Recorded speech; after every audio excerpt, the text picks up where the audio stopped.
Boa noite. Damos as boas-vindas a todos os presentes no segundo dia da nossa quinta CMO, cujo tema, o eixo temático é finanças. E para o início da nossa agenda de hoje, temos um momento de protagonismo estudantil com o nosso ex-aluno Oswaldo Ferreira da Costa Neto, que vai compartilhar conosco um pouco da sua experiência na área financeira no Banco BTG Pactual. O Oswaldo é super novinho, se formou com 20 anos, né, Oswaldo? E vai contar um pouquinho da experiência. Obrigada, Oswaldo, pela participação. A palavra está contigo. Oi, Manuela. Boa noite, pessoal. Estão me ouvindo bem? Tá ok o áudio? Legal, legal. Bom, vou passar aqui um pouco para vocês, pessoal, de como que foi ali minha carreira desde quando eu saí do Mackenzie, né? Até mesmo no Mackenzie ali. Vou comentar um pouquinho ali de como que eu fui ali, poxa, tendo insucessos e sucessos, e os quais fizeram eu chegar até aqui. E aí depois eu abro um pouquinho mais para dúvidas mais, mais no tema, se tiver alguma dúvida mais em relação a finanças, aí vocês me questionam também, vou deixar o meu contato aqui, como eu disse ali pela manhã, né? Pô, é sempre bom ter gente interessada em alguma coisa que você gosta, então, quem tiver interessado também, depois vai ter ali o meu contato para me chamar à vontade. Bom, pessoal, a minha história lá, como eu contei ali de manhã, né? Eu não sabia muito o que eu queria fazer. Os meus pais tinham um comércio aqui na minha cidade, eu sou de Limeira, do interior de São Paulo, e como eu não sabia ali bem, eu falei, poxa, eu sei que levo facilidade com números, sei que tem o comércio ali, pô, vou fazer administração, e comecei a me conhecer um pouco mais no Mackenzie, que eu falo que foi a base ali, a base para fazer o que eu faço hoje, muito do que eu faço hoje. Eu aprendi com o Márcio em estatística, aprendi com o Matias em matemática financeira, contabilidade gerencial na minha época era o Pacheco, então, pô, gerencial financeira, avaliação de ativos, tudo isso que eu faço hoje, a base minha veio daí, né? Então, pô, sinto saudades, inclusive, de estar lá. Entrei aos 17 anos, entrei logo me candidatei para um estágio no Mackenzie, justamente para a área ali de contábeis, né? Então, para ver balanço, DRE, DFC, entender um pouco disso, fazer estoque ali, tratar um pouquinho mais dessas coisas. Depois, tentei galgar alguma coisa para fora, mas eu brinco aqui que nada é como a gente quer, né? Então, pô, consegui a vaga fora que eu tanto queria, ganhava mais, eu precisava daquilo na época. E quando eu consegui a vaga fora, um mês depois, a empresa simplesmente fechou a sede em Campinas. Então, eu tinha fechado ali a vaga do Mackenzie, ido para outra empresa, no qual eu conseguiria ganhar um pouco mais, me sustentar ali em Campinas um pouco melhor. E a empresa logo ela fechou. Eu falei, poxa, eu preciso dar uma solução aqui agora. Eu brinco que tem uma frase que eu levo muito, que é: não importa o que acontece, mas o que a gente faz com o que acontece. E no dia seguinte eu já decidi ali. Falei, cara, pô, preciso trabalhar no shopping, em qualquer lugar. E lembro que quando eu fui entregar o meu currículo, a moça voltou comigo e falou, cara, pô, você já fez. Eu tinha feito intercâmbio para fora, você fez um intercâmbio para fora, você está no Mackenzie. Vejo aqui cara, assim, você tem uma proatividade, o que você está fazendo aqui? E a minha resposta para ela foi: olha, para eu começar a pensar, eu preciso estar com a barriga cheia, então eu preciso trabalhar, eu preciso colocar ali alimento primeiro, para eu começar a pensar no que eu posso fazer para melhorar, né? Enquanto eu não tenho condição, melhor ainda. Mas eu te garanto aqui que eu vou dar o meu máximo. E graças a Deus ela me aprovou ali no processo, foi aonde eu saí de um break-even, porque eu tinha pego R$ 500 emprestado ali para eu começar essa trajetória enquanto eu estava sem o meu estágio. E no primeiro mês eu entrei com 15 dias de atraso, ela me contratou por um período que eles denominam de período de verão, né? Um período onde tem uma demanda maior em shopping. E aí entrei com 15 dias de atraso, mas eu consegui ir bem, fiquei em quarto lugar na região toda, né? São 50 lojas, a oficina, uma loja de surf, skate. Fiquei em quarto lugar. E logo depois, no segundo mês, fiquei em primeiro lugar da regional toda. Foi aí que eu comecei a ter um pouco mais de visibilidade. Lia muito na época, né? Porque, poxa, eu falava, cara, eu preciso de qualquer jeito ali galgar prêmio. Tinha um prêmio se você ficava em primeiro colocado. E eu lia muito, então livros, pô, Pierre Will, Corpo Fala, Arte de Argumentar, todos esses livros ali, eu me aprimorava no que eu estava fazendo para conseguir fazer melhor aquilo. Bom, galgar alguma outra coisa, porque até então nem eu não sabia o que eu gostava de fazer. E aí, certo dia, estava atendendo uma pessoa e uma moça que foi comprar uma camiseta para o sobrinho dela, e ela me questionou, ela falou, poxa, vem cá, menino, cara, o que que você está fazendo aqui? Você faz faculdade? Me fala um pouco mais de você. E aí eu comecei a falar que eu, pô, eu digo que é onde a oportunidade encontrou ali o preparo, né? Porque eu estava dando, se eu não me engano, monitoria de macroeconomia, microeconomia e alguma outra monitoria ali também. E aí eu falei, olha, eu sou monitor de macro e microeconomia, pô, entendo, levo um pouquinho mais de facilidade com números, fiz intercâmbio para fora, não falo tão bem inglês, não falava fluente, mas entendia. ah, ah, e estou procurando uma nova oportunidade. Ela falou, olha, eu estou precisando contratar gerente de contas para minha região.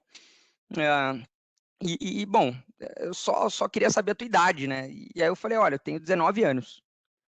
Só que eu não, já respondi, né? Pô, tem uma brincadeira em vendas que falam que quando o cara tá inclinado assim, você tem que dar o tapa na costa, pô, você tem que fechar a venda. E aí eu falei para ela, ó, mas eu não tenho nenhum flame na minha cabeça, não tenho nenhuma barreira na minha cabeça com questão de idade, nem nada, né? Tanto é que, pô, eu sou o primeiro cara ali da lista, aquele cara sou eu, o primeiro nome ali é o meu, e eu garanto que eu não vou te decepcionar se você me der a oportunidade, pelo menos, de estar no processo. E aí ela me colocou no processo seletivo para gerente de contas de Itaú. Fui passando para 5, 6 vagas, conheci um cara sensacional, que hoje ele é o mais novo superintendente do Itaú, tem 36 anos.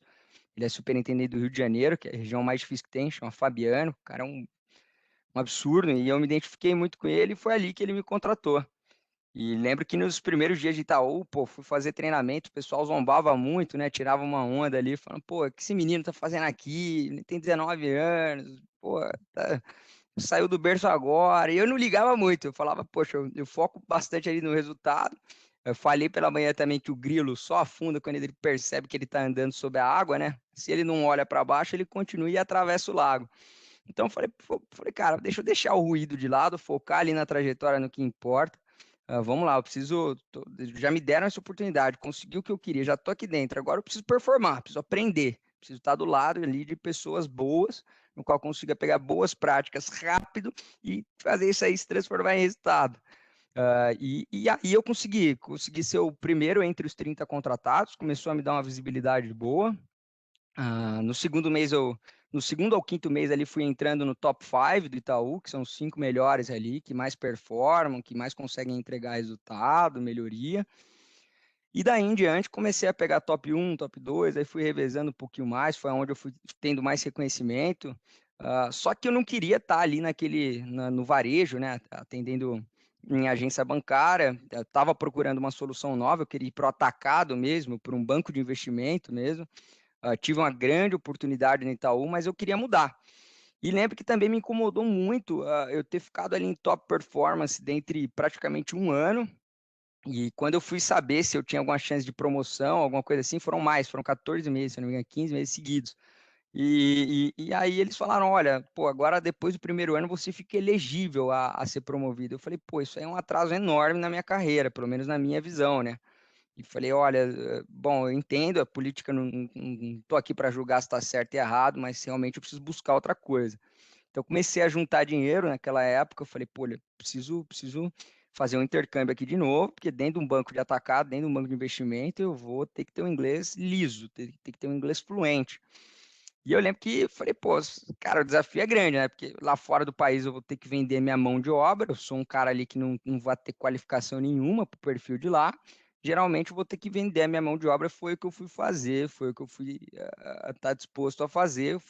Comecei como pedreiro lá na Austrália, e aí fui fazendo mudança, fui fazendo no foco ali de ter o meu inglês fluente. Foi que quando então voltei para cá, depois de N desafios que eu passei lá, porque eu tinha aula muito cedo e tinha que e saía muito tarde, e isso confrontava com o meu trabalho, e eu tinha que trabalhar lá de qualquer jeito. Então, voltei para cá, as coisas não aconteceram assim como eu queria que acontecessem, então eu não consegui ir direto para onde eu queria. Mas eu continuei persistindo naquilo. Falei, poxa, eu já fui tão longe, já passei por tanta coisa. Falei, talvez eu preciso cavar só mais um pouquinho para encontrar o que eu preciso achar aqui. E continuei persistindo. Foi que eu já tinha mandado currículo no JP Morgan, tinha mandado currículo, lembro também, se não me engano, foi no Safra, que eu passei também, fiquei na final lá do JP, do Safra. E do BTG eu não havia tido resposta, porque a gente estava no período de pandemia, todo mundo meio recessivo em questão de não contratar naquele instante. E eu estava nessa época numa consultoria de comércio exterior, também com essa parte de DRE, DFC, analisar empresas para empresas de fora do país. E aí eu falei, cara, acho que realmente não é para mim, né? Eu tentei, realmente fiz de tudo, mas talvez seja um sinal de lá de fora. E eu acho que isso não é para mim. Foi quando também consegui, recebi uma ligação da recrutadora do BTG e ela me ligou no meio de uma reunião, faltavam acho que 10 minutos para eu entrar numa outra reunião. Ela me ligou e falou: Olha, Oswaldo, que tal pessoa do BTG Pactual queria dizer que você é o mais novo trainee, né? Que é a próxima geração do BTG. Você é o mais novo trainee do BTG Pactual. E, nossa, foi uma felicidade enorme, porque eu tinha que entrar numa outra reunião, tava um controle de emoções total ali. Mandei no grupo da família, a família toda feliz pra caramba. Entrei naquela reunião sabendo que eu ia sair da empresa, então, poxa, também não queria fechar a porta ali, porque foi um cara que me deu uma baita oportunidade. Bom, aí sim eu consegui entrar onde eu tô, fazendo o que eu faço. Hoje eu trabalho no BTG Pactual. ah, Faço aqui desde montagem de carteira, então falo que quando me serviu como base, todos aqueles conceitos de descorrelação, correlação, variância, tudo, desvio padrão, tudo que a gente falava sobre a época, avaliar uma empresa por 5, 6 diferentes metodologias ali, tudo isso me embasou muito para fazer o que eu faço no BTG Pactual. E aqui eu consegui daí, poxa, fui top performance do primeiro ao sexto mês. No sexto mês eu consegui uma promoção já, foi aonde eu consegui me encontrar mais, num jeito mais dinâmico, um banco de investimento estando dentro do que eu faço. Mas assim, depois de muito não, depois de N coisas acontecerem do jeito que eu não queria que acontecesse, mas graças a Deus, no final, eu consegui ali direcionar para onde eu queria. Obviamente, naquela frase, né? Não importa o que acontece, importa o que a gente faz com o que acontece. Então, foi mais nessa linha. E bom, acho que é isso, pessoal. Se tiverem perguntas a fazerem sobre carreira, qualquer coisa, sou super aberto. O BTG adora gente boa também. Esqueci de mencionar e reforçar isso. BTG adora gente boa e está contratando. Legal, Oswaldo. Muito bem, muito gostoso ouvir a sua fala, muito motivadora. Espero que isso motive bastante os nossos alunos. É gostoso, né? Eu tenho um recado para você. O professor Matias mandou um recado, enquanto o pessoal pode ir fazendo perguntas, tanto no perguntas e respostas, quanto no bate-papo, tá bom, pessoal? E eu já vou trazer uma dos bastidores para você, Oswaldo. Primeiro, o professor Matias te mandou um grande abraço e ele quer que você conte um pouco, que você fale um pouco. Como era o seu sentimento de volta para o Brasil depois de experiência lá no exterior? Que você sentia? O que mudava? Enfim, essa foi a pergunta do professor Matias para você. Ó, assim, tem uma frase que eu voltei que eu sempre dou um reply, né? Quando a galera pergunta, pô, cara, por que você não ficou lá, etc e tal. E eu falo, olha, morar fora do país, né? Morei no Canadá e na Austrália. É bom, mas é ruim. Morar aqui no Brasil é ruim, mas é bom. Então, é mais ou menos assim. A minha experiência lá fora, poxa, você tem toda a qualidade de vida, você tem um país que é totalmente diferente. Eu costumo dizer que, principalmente na Austrália, é um Brasil que deu certo ali, é um negócio liberal, onde você vê concorrência, onde você vê um baita mercado incentivador, onde você vê um nível de acesso. Poxa, eu era pedreiro lá e eu almoçava no mesmo lugar do que o chefe do meu chefe do meu chefe do meu chefe era, que era um engenheiro fora do país, recebia 4, 5 vezes mais.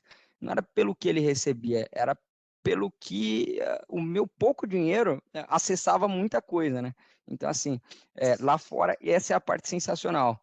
E aqui no Brasil, né, pô, você tem a facilidade aqui de estar aqui na tua cultura. Eu acho que isso faz total diferença. O cara que vai ser bem-sucedido aqui, ele vai ser bem-sucedido lá fora. O cara que vai ser bem-sucedido lá fora vai ser bem-sucedido aqui. E eu só voltei mesmo que eu falava assim, cara, eu também posso endereçar minha carreira aqui, posso direcionar minha carreira aqui fora do país, mas eu quero realmente fazer alguma coisa da onde eu vim. Eu sou de lá, eu sou o mesmo cara, né? Foi até uma frase do meu processo seletivo, todo mundo falando na última fase do BTG, pô, fiz não sei o que lá na França, fiz MBA, fiz PhD, não sei o que lá. Falei, olha, pessoal, eu sou o mesmo cara do interior de São Paulo, moro em Limeira, eu só tô mais perto do meu sonho do que eu tava quando eu saí daqui. Então, assim, eu queria mesmo era fazer alguma coisa pelo meu país. Então, só para finalizar, o lado bom é tudo isso que eu falei, e o lado ruim é justamente essa distância, né? Pô, é tua nação, é teu país. Então, eu acredito que a gente tenha que fazer acontecer as coisas aqui também. Legal, Oswaldo, isso mesmo, muito bem, muito inspirador mesmo. O pessoal está mandando aqui no chat, não sei se você está vendo, o professor Mauro te mandou um abraço também ao Pô, querido Maurão. aluno. E o João Fonseca está fazendo uma pergunta: como faz para fazer estágio lá no BTG Pactual? Se você tem as datas, enfim, qual é a dica que você dá? Tá. Assim, tem N programas de estágio em diferentes épocas do ano. Tem o próprio site de BTG ali de recrutamento. Então, depois deixa o meu contato, Manuela, e eu passo ali o site do BTG, onde você pode acompanhar as vagas, né? E também sou total aberto a isso. Poxa, se quiser me mandar o CV, eu encaminho aqui dentro também. Tem processos seletivos que abrem aqui internamente, que a gente fica sabendo. Tá sempre querendo gente determinada, contratar gente boa de verdade, gente que está disposta a trabalhar e, pô, então se quiserem também me mandar, mas no próprio site do BTG é anunciado. Se vocês quiserem ali acompanhar, pô, abertura de programa Próxima Geração, abertura de programa de estágio, São Paulo, Rio, então tudo ali no BTG fica no próprio site. Legal, é para eu colocar o seu contato do WhatsApp? É isso? Pode colocar meu Tá, contato do WhatsApp. ok. Tá bom, vou Tô vendo colocar uma já no pergunta aqui chat. também, Manuela. Não sei se você Uhum. recebeu do Vitor Medeiros, que está escrito Pode. privado, eu acho que não foi aí, né? Não, mas aí foi para você, tá ótimo, pode responder. Tá, ó. Gostaria de saber como é que foi o aprendizado logo no início dos trabalhos no BTG, tendo em vista o contexto de pandemia e trabalho remoto. Assim, Vitor, eu vou te dizer que, obviamente, eu preferia ter estado lá no BTG Pactual. Pô, tem muita gente boa, muita gente que a gente conhece de mercado, que eu conhecia antes de entrar lá. Então, pô, você vê ex-ministros da Fazenda, presidentes do Banco Central, presidentes do STF, Nelson Jobim, pessoal, todo mundo lá. Então, eu preferia ter estado lá. Mas aqui a cultura do BTG é muito de uma meritocracia, um partnership muito forte, né? Muito inspirado no Goldman Sachs lá fora. Então, eu não posso te dizer que eu tive dificuldades em contatar essas pessoas. Eu acho que até certos momentos eu tive uma facilidade, de ter um prazer de passar esse conhecimento para você, né? E é o capital humano aqui é muito forte. Então, eu costumava chamar o pessoal no chat, no Teams, me apresentaram para todas as áreas aqui. Obviamente, preferia ter estado lá. Eu não pude ter estado por conta da pandemia, fui ao banco apenas 3 dias, assim, mas eu não senti dificuldades. Obviamente, pô, você tem que ser mais proativo, não ter medo de questionar, nunca tive medo de ouvir, pô, que dúvida idiota, muito pelo contrário, eu sempre perguntava, fui um cara que, pô, não entendi isso aqui na curva de juros, preciso que você me explique. Mandava no chat, mandava no privado, se eu tivesse com um pouco de vergonha, tivesse com mais pessoas, mas eu acho que isso aí me levou a não ter tanta dificuldade e, inclusive, depois a assumir a capitania de renda fixa, né, com o cliente interno, porque eu fui tendo facilidade em aprender esse conteúdo, né, justamente por não ter medo de questionar. Então, acho que foi assim para mim, não senti muita dificuldade, não. Legal, muito bem. Tem alguns, não sei se você está recebendo perguntas, eu estou algumas, vou ler aqui para você, Oswaldo. Enquanto isso, o Jonas, que é meu aluno, e também o Vitor, também meu aluno, são interessados aí em entrar no mercado financeiro. O Jonas falou que está sendo muito motivadora a tua história para ele. E o Vitor pergunta quais são os requisitos para participar de um processo seletivo como esse, Oswaldo, do Banco BTG? que Olha, você elenca aí? assim, inclusive a gente estava gravando o Próxima Geração desse ano. Eu só fui ao banco por isso, para vocês terem ideia como é que tá lá. E eles perguntaram, fizeram essa pergunta, né? Eu não fui eu quem respondi, porque não sou eu quem decido, mas a chefe de recrutamento e seleção mesmo, ela falou, olha, você não precisa realmente ter um certificado, você não precisa ser um cara que tem um CFP, você não precisa ser um cara fantástico em questão de nível de certificado, mas você precisa ter aqueles conhecimentos básicos que eu falo que foi ali o pessoal, os professores, que eu cansava de mandar dúvida, mesmo depois de formado, mandava por e-mail, o conhecimento básico sobre uma avaliação de ativos, o que, que é um valuation, pô, assim, se você gosta daquilo, é um negócio fantástico de você aprender como que você avalia uma empresa, né? Inclusive, uma das melhores técnicas de investimento, que é o Value Investing, muita gente deve conhecer o Warren Buffett, você que está questionando, ô Jonas, ele é um cara que ele fala, pô, eu tento comprar uma coisa de R$ 1 por menos de R$ 1. E para isso você precisa entender o que é um processo de valuation, que foi o Matias que me deu essas aulas na época, que me serviram de embasamento. A Márcia também, pô, para fazer ali, para entender muito, ter muito do conteúdo que eles vão te questionar, pô, o que é uma descorrelação, um beta, etc e tal. E isso, inclusive, se você souber desse conteúdo, assim, vai ficar mais fácil para você ter ali um certificado, vai ficar muito mais plausível para você tirar um certificado, mais difícil, etc. E aí sim, pô, colocar lá no teu currículo.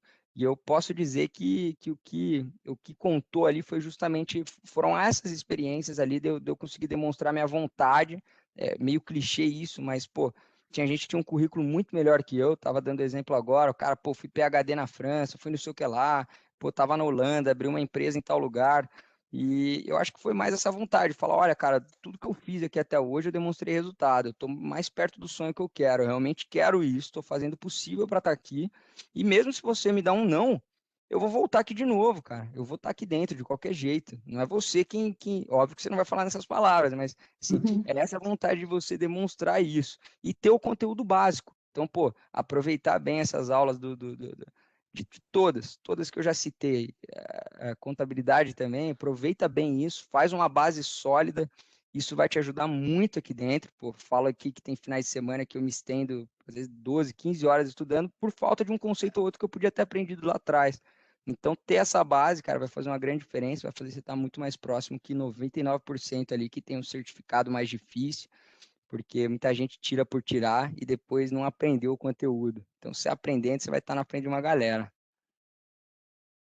Legal, muito bem, Oswaldo. Adorei que você falou que tem que aprender contabilidade. A gente nem combinou, pessoal. Vocês acham que. Eu nem sei se o Oswaldo sabe que eu sou professora de contabilidade. Adorei, viu, Oswaldo? Nem era Pô, combinado. se Mas atenta esses lá. meus alunos estão nessa área e gostam muito. Muito bem, eu vou ler mais alguns aqui. O Ricardo falou que não, Ricardo Comoda, que não tem perguntas, mas quer te parabenizar e ele escreveu assim: Parabéns, Oswaldo, bela jornada, irado e sucesso. Olha que legal, achei muito bom. E a Valeu. Nicole, também minha aluna, ela escreveu assim: o que você fala? E aí eu acho que tem tudo a ver com o que você. Uma das coisas, ela pergunta assim: o que você considera ser importante para o currículo dos alunos, né? Para tornar o currículo mais interessante aos olhos dos recrutadores. Acho que a primeira coisa que você falou aí é isso, né? Esse brilho nos olhos, essa vontade de querer mostrar para o recrutador que você realmente quer estar naquela empresa. Eu já acho que isso é uma parte da resposta. Mas aí eu deixo a bola contigo para você responder isso para a Nicole, do que Uma mais você dica considera importante. Uma dica que me deram, né, quando eu fui fazer o meu currículo, eu conversei com outros amigos que também trabalhavam em private equity ou Pátria e N outras coisas de investimento, eles falaram, olha, cara, encurta seu currículo. Um cara de mercado financeiro, ele lê no máximo uma página. Então, eu encurtei muito meu currículo. Então, eu coloquei monitorias no qual participei, no qual pude, sei lá, não lembro como é que eu coloquei. Aí eu listei só essas monitorias na época, listei o certificado do mercado financeiro que eu tinha, os idiomas que eu falava, coloquei que o meu interesse era estar dentro de um banco de investimento, coloquei minhas trajetórias, não coloquei ali o que foi ali de case de sucesso, eu deixei para falar isso na entrevista, então, pô, troféus, etc., essas coisas de reconhecimento que você tem, até para não soar muito, não soar muito qualquer coisa que a pessoa pudesse pensar, né? Então, pô, foi ser simples ali. Se eu pudesse falar do CV, é ser simples. Perfeito. Legal. A Isabela também quer saber sobre a sua experiência na Austrália. E ela perguntou o seguinte: você acha que isso mudou para você? Você estaria onde você está se você não tivesse feito essa viagem, essa experiência, tivesse tido essa experiência na Austrália? Como que você comenta isso? Eu não estaria, pessoal, com toda a humildade do mundo, eu não estaria onde eu tô. Eu tive que, pô, era aqui gerente de contas com 20 anos, tinha uma certa mordomia que você tem numa condição financeira boa, um banco geralmente nesse nível começa a pagar legal, então assim, mas eu não ligava para isso, eu queria um propósito de vida, até comentei de manhã, queria que qualquer tipo de pessoa pudesse ter um conhecimento técnico melhor, de como poder investir, para aquela pessoa ela começar a sonhar, né? Então, pô, independente da situação do Brasil tá boa ou ruim, se aquela pessoa soubesse ali de como aproveitar de uma situação boa e como aproveitar de uma situação ruim, ela ia poder começar a sonhar, poder começar a almejar mais outros tipos, outras coisas. Então, assim, foi isso que me fez mudar, porque estava muito mais cômodo. Então, outra dica que eu dou, né? Sempre que eu vejo que eu estou cômodo ali, eu puxo um desafio a mais. Tem hora que, inclusive, eu costumo falar, poxa, talvez eu não vou, talvez eu mordi um pedaço maior do que eu consigo engolir. Que foi justamente a Austrália ali que me fez pensar nisso, né? Então, eu contei pela manhã, pô, teve um dia que lá latino, geralmente, eles vão fazer um trabalho mais difícil, até porque o cara que está lá, ele já é especializado, ele já faz janela, ele já cuida de jardim, ele já faz tal coisa, tal coisa, tal coisa. Então, você que vai lá, eu, no caso, que fui lá, que fui determinado a voltar com o inglês alinhado, fluente, pô, teve um dia que eu tive que cavar uma piscina, um aquecedor de piscina na mão ali, mais ou menos, porque chega uma hora que o chão afina, né? E você sem máquina, a máquina não passa. Quem faz esse trabalho é o latino. E eu era o único latino numa ilha. Nessa ilha eu acordava 4 horas da manhã, pegava 2, 3 ônibus e pegava um ferry, um barco, para chegar lá do outro lado da ilha e caminhava mais um pouquinho. Começava a trabalhar às 7, saía às 3 da tarde, tinha que chegar às 4 em downtown para ter aula e sair às 11 da noite. Então, essa rotina aí, mas, pô, eu lembro que eu riscava na parede, né? Eu falei, pô, preciso ter um jeito de tangibilizar isso. Falar, olha, você está mais perto do fim, segue em diante aí. E eu tangibilizava, eu riscava literalmente os dias mesmo. Eu falava, pô, eu não quero mais esse dia, não quero mais esse dia, não quero mais esse dia. E meu outro trabalho não ia voltar tão cedo. Pô, se eu não me engano, eram quase 60 dias para o meu trabalho voltar. E nesse dia eu lembro que eu falei, cara, eu vou desistir, não aguento mais. Comecei a chorar, eu olhava pro céu assim, eu falava, cara, talvez eu não consiga, talvez eu realmente tenha mordido no trabalho alguma coisa maior. E eu lembro que eu tive muita fé esse dia, eu orava muito, que eu falei, pô, daqui em diante é ele. Se ele me quiser que eu esteja lá, é ele. Que eu não consigo mais, minha mão tava tudo em carne viva, eu tava morto já, cansado, tinha que ter aula, e minha prioridade era a aula. Só que eu também tinha que manter minha condição financeira, então era uma via meio difícil ali. E aí, nesse dia, eu continuei. 2 semanas depois, recebi a notícia que meu outro trabalho tinha voltado, então não precisava mais ter essas 2 horas de deslocamento para ir, 2 horas para voltar. Eu consegui descansar muito mais. Foi um negócio assim que, depois daquilo ali, eu falei, cara, pô, tô preparado. Agora é a hora, vamos finalizar isso aqui, vamos executar. Então, acho que talvez não foi o desafio que eu buscava, mas foi um desafio ali que Deus colocou no meu caminho, que foi maior do que eu buscava e me serviu para deixar mais forte do que o que eu buscava. Então, eu tenho certeza que eu não estaria lá.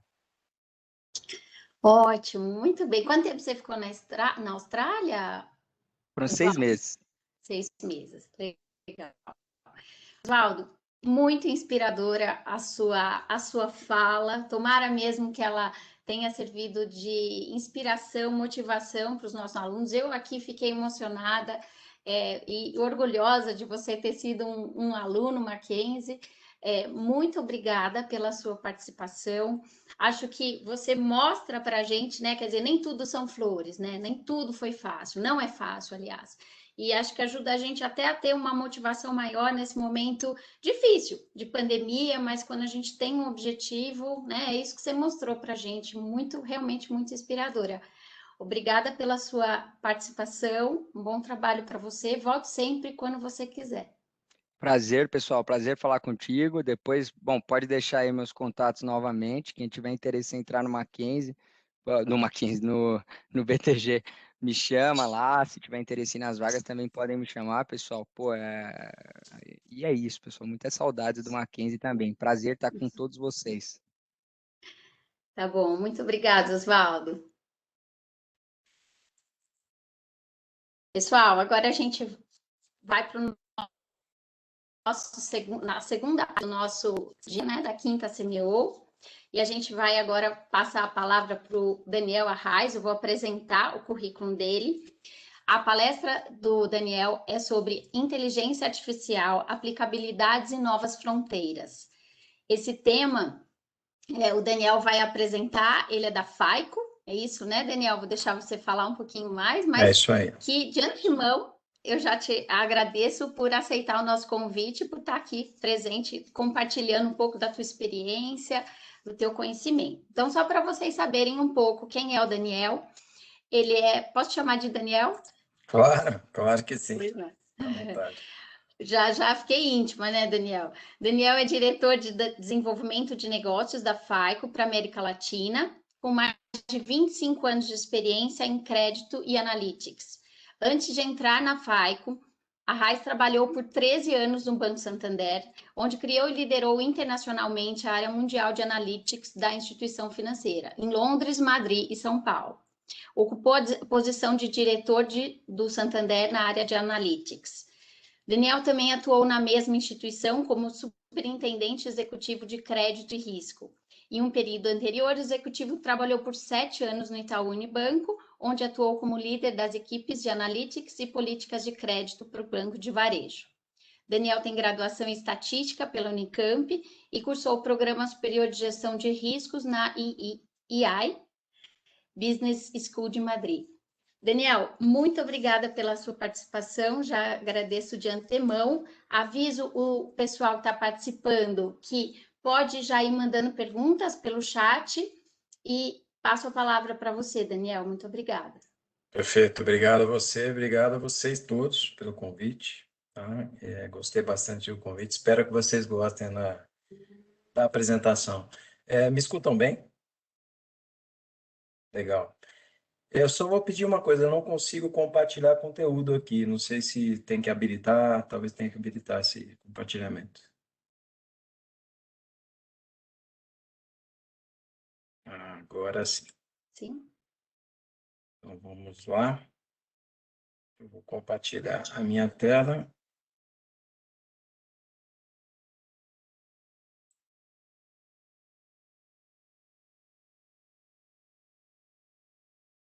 Beleza, conseguem ver já a tela? Sim. Perfeito. Então tá bom, gente. Boa noite a todos, então.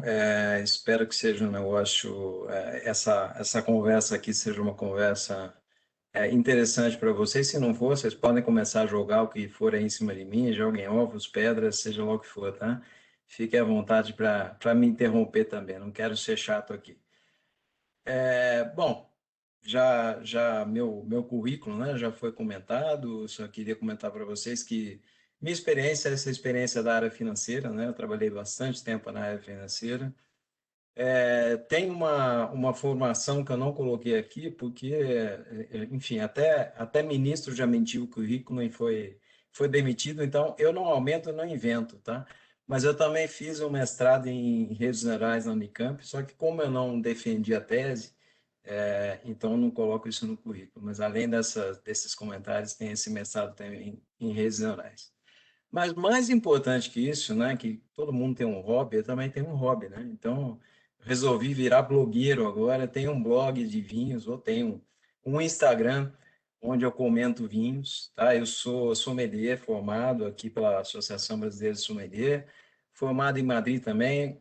Eu tenho um vinho próprio, com rótulo próprio, e é um assunto que eu gosto muito, né? Então, eu me dedico bastante também a esse tipo de assunto. Então, se vocês quiserem se divertir, quiserem aprender sobre vinhos, vinhos que cabem no bolso, vocês podem ver o nome aí, o vinho que cabe no bolso. Então, o negócio é desmistificar esse mundo de vinho também, tá bom?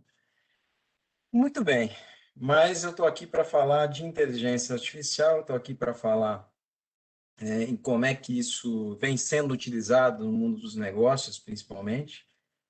E eu queria começar essa conversa dando para vocês falando de algumas tecnologias, algumas tendências que hoje têm dominado o mundo dos negócios, né? Primeira coisa que vem condicionando bastante o mundo dos negócios é o que a gente chama de explosão de dados, né? O que é explosão de dados?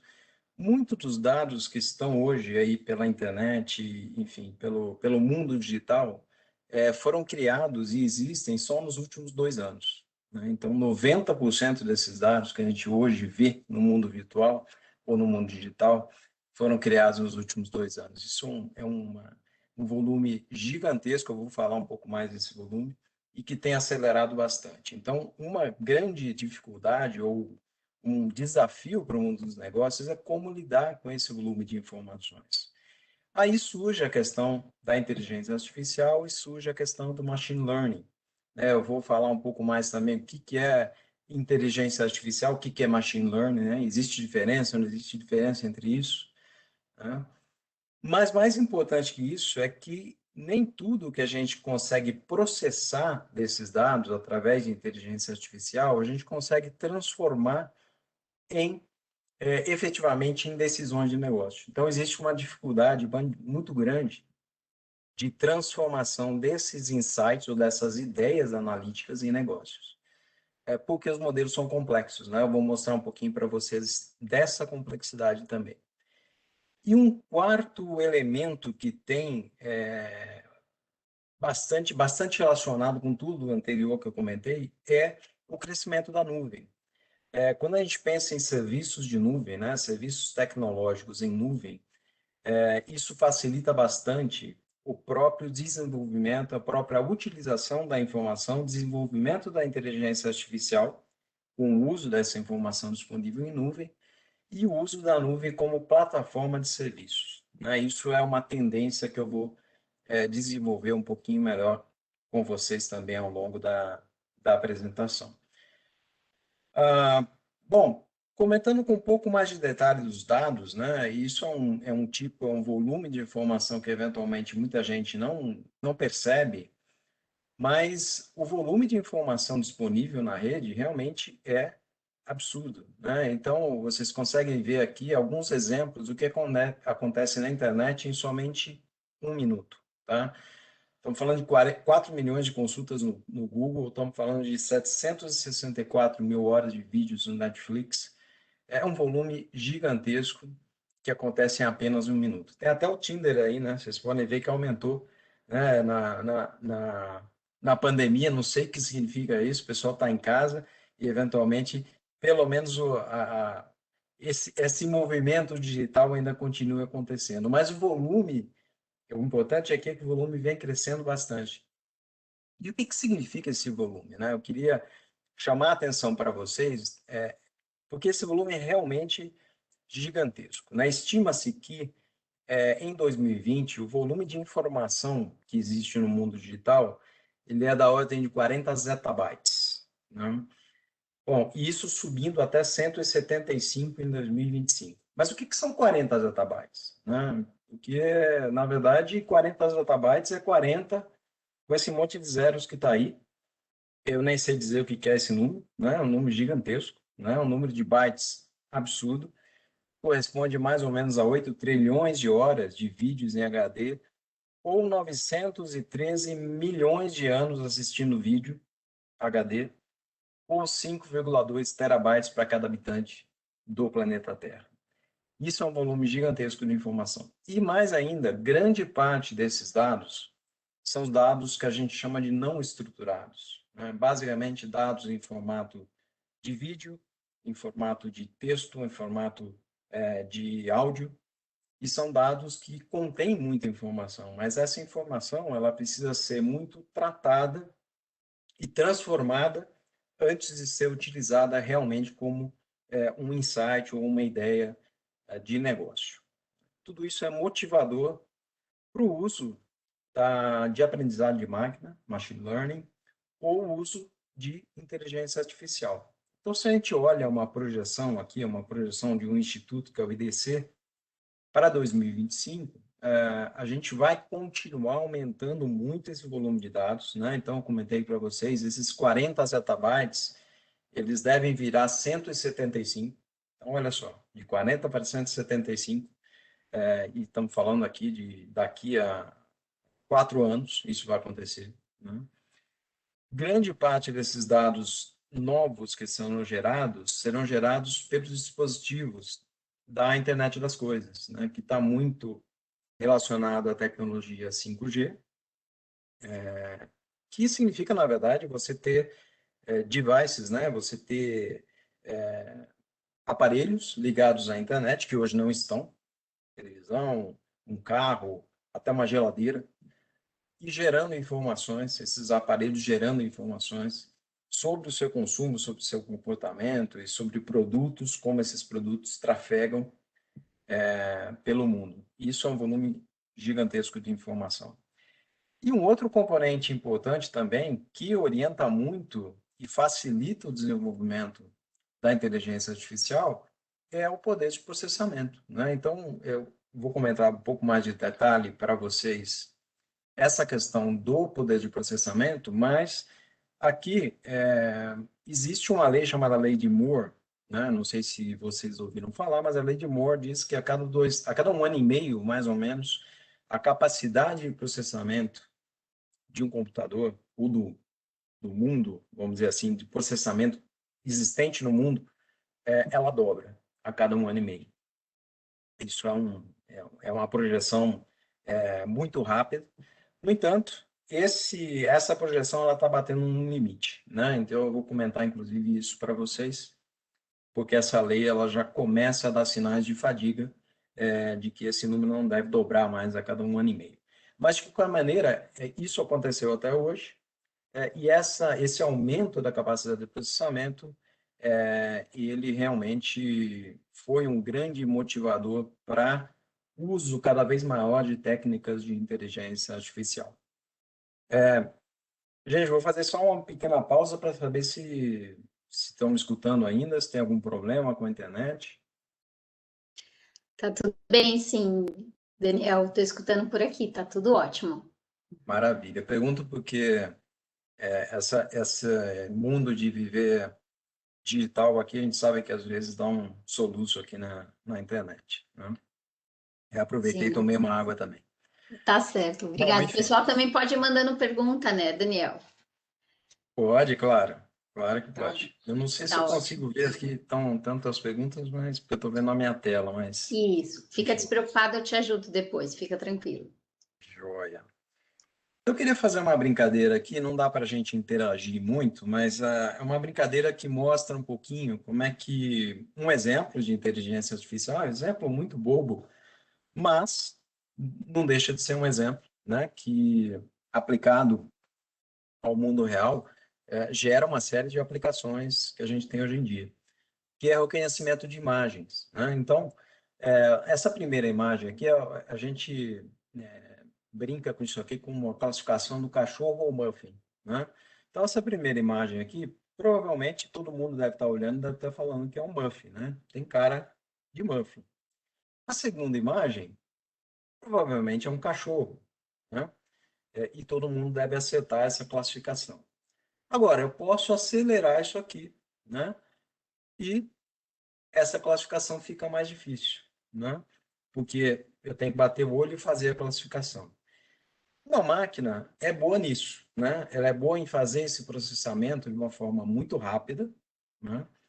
Num nível provavelmente super-humano ou sobre-humano, né? Essa é uma das grandes vantagens da inteligência artificial, né? Usar esse processamento, ou essa capacidade de processamento para executar tarefas no nível sobre-humano. Mas essa questão do que é o sobre-humano nem sempre foi assim, né? Então, eu tenho um exemplo aqui para vocês. Essa brincadeirinha de reconhecer a imagem, se é um cachorro, se é um muffin, somente no ano 2015, os algoritmos e as técnicas de inteligência artificial disponíveis conseguiram superar um humano nessa classificação. Então, o humano ele tem um erro aí mais ou menos de 5% nessa classificação, nesse exemplo bobo, né? E a máquina começou a superar esse limiar de erro somente em 2015, ou seja, é algo muito recente. Hoje, em 2017, esse erro é de 2,3%, hoje é muito menor, e esse erro pode ser diminuindo conforme a gente vai adicionando capacidade de processamento e vai adicionando maior poder aos algoritmos e ao processamento desses dados. Mas, enfim, só para mostrar que isso também é algo bastante recente. Apesar de machine learning e inteligência artificial como termos, né, de tecnológicos já existirem há mais de 20 anos, somente há 6 anos atrás é que realmente eles conseguiram, para essa aplicação, superar os humanos. Bom, aqui eu queria forçar a barra com vocês, tá? Como eu sou estatístico, sou formado lá, fiz o meu mestrado lá em redes neurais, então eu vou forçar um pouquinho a matemática com vocês aqui, mas vai ser a única coisa, tá? Eu prometo. Como é que isso é feito, né? Então deixa eu voltar aqui na questão da imagem, né? Eu tenho uma imagem, como é que a máquina vai saber que esse negócio é um cachorro, que esse negócio é um buff, né? Primeira coisa, eu preciso ensinar a máquina, tá? Eu preciso mostrar para ela milhões de fotografias de cachorros e de muffins, falar, olha, isso é um muffin, isso é um cachorro, né? Isso é uma forma de aprendizado que a gente chama de aprendizado supervisionado, né? Na prática, como é que isso acontece para esse exemplo aqui, né? Então, imagina que esses quatro exemplos que eu tenho aqui, eu posso chamar de sinais, tá? Esses sinais, ou essas variáveis de entrada, elas são o que a gente chama aqui de entrada de uma rede neural ou entrada de um dispositivo de inteligência artificial para reconhecer aquela imagem. Então, imagina que cada pixel eu posso classificar em 4 números. O que são esses 4 números? São as cores do pixel, em formato RGB, né? Red, Green e Blue.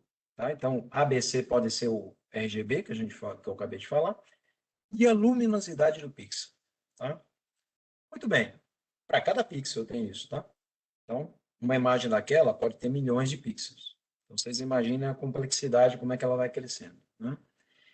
E uma rede neural, ela pode ser montada de forma que eu pego cada um desses numerinhos, tá? Desses numerozinhos ou dessas entradas, vou atribuir um peso para ele, e esse peso entra num simulador de neurônio. Então, imagina que isso aqui é um neurônio do nosso cérebro, né? Eu estou simulando um neurônio, eu estou construindo isso aqui na máquina, no computador, tá? E estou atribuindo um peso a isso. E aí eu coloco uma função e uma saída. O que é a saída? A saída é se é cachorro ou se é muffin, tá? A saída aqui é um binário, 0, 1, né? Para cada imagem com seus milhões de pixels, eu vou treinando a máquina e vou falando. Não liguem muito para essa função aqui, é um negócio meio feio, né? Olha só, uma função super grande. Mas eu queria chamar a atenção para vocês que aqui eu estou modelando um pixel. A imagem pode ter milhões de pixels. Eu estou usando 5 neurônios, eu poderia usar muito mais do que 5 neurônios. E eu estou fazendo uma saída simples, né? De 0 a 1. Então, vocês podem notar, por esse exemplo muito bobo, que é muito complexo, né? Isso envolve um processamento absurdo de informações, envolve um número absurdo de parâmetros de números que eu tenho que estimar, tá? Com esses numerinhos, com esses pesos todos aqui. Então, uma tarefa tão simples como aquela pode ser tão complexa como isso. Muito bem. Isso aqui que a gente está vendo, espero que vocês estejam vendo a animação, né? Não sei se vocês conseguem ver a animação, está virando o desenho ou não? Está virando. Maravilha. Isso é um exemplo de um cérebro, tá? Então, essas áreas aí que estão coloridas, né? São as áreas que são ativadas desse cérebro. Os neurônios estão conectados, né? Então, as áreas amarelas, elas não estão muito conectadas com as áreas em cor aí meio rosinha, né? Esse cérebro aqui, vocês podem ver que é bem complexo, né? Vocês podem ver que enfim, tem várias áreas, tem muita ativação desses neurônios, né? Só que esse cérebro aqui não é humano, não, tá? Esse cérebro aqui é o cérebro de uma mosca, tá? é uma mosca que os americanos chamam de fruit fly, né? Mosca de fruta. É uma mosca comum, né? E essa mosca aqui, ela tem 100 mil neurônios, tá? 100 mil. Se é só voltar aqui a gente usou um exemplozinho com 5, né? A nossa mosquinha aqui tem 100 mil, tá? E uma mosca não é um animal lá tão inteligente assim, né? Muito bem. Quando eu vou para o cérebro humano, né, e eu tento simular esse funcionamento do cérebro, na verdade, a coisa não é tão simples, né? Porque eu posso ter várias camadas de neurônios, né? E eu posso ter muito mais neurônios. Uma coisa importante quando a gente pensa em uma rede neural e pensa em simular o funcionamento de um cérebro humano, né, é que o nosso cérebro tem muito neurônio, tá? Enquanto a mosquinha tem 100 mil, o nosso cérebro, tá? Ele tem 86 bilhões de neurônios. O que dá um número de sinapses, se eu sei ler esse número aí, deve ser um quatrilhão de sinapses. Um montão, tá? Um número absurdo de sinapses. Então, a complexidade de tudo aquilo que eu mostrei para vocês, quando eu tento modelar um cérebro, ela explode, né? Ela explode em complexidade, explode em volume de dados, e isso é muito difícil de modelar dentro de um computador. Então, olha, se eu levar para uma escala, né, de números de neurônios, isso vai se complicando, e vai se complicando, e provavelmente essa imagem aqui, ela não é nem uma cabecinha de um alfinete perto do cérebro humano. Tá? Enfim, eu só queria chamar a atenção para vocês que quando a gente tenta criar modelos que simulam o funcionamento do cérebro, e isso a gente chama de redes neurais, esses modelos são muito complexos. Bom, mas de qualquer maneira, a inteligência artificial, e aqui eu simplifico um pouco e tento tornar isso mais leve para vocês, a inteligência artificial ela está no nosso dia a dia, tá? Muito mais do que a gente imagina, né? Ela está, inclusive, na palma da nossa mão, literalmente, né? Se a gente pega um celular nosso, um celular meu aqui, não sei se dá para ver, mas tem 4 câmeras nesse meu celular aqui, né? Talvez não dê para ver, mas ele tem 4 câmeras. Tá? Muita gente tem celular hoje com 3 câmeras, 4 câmeras.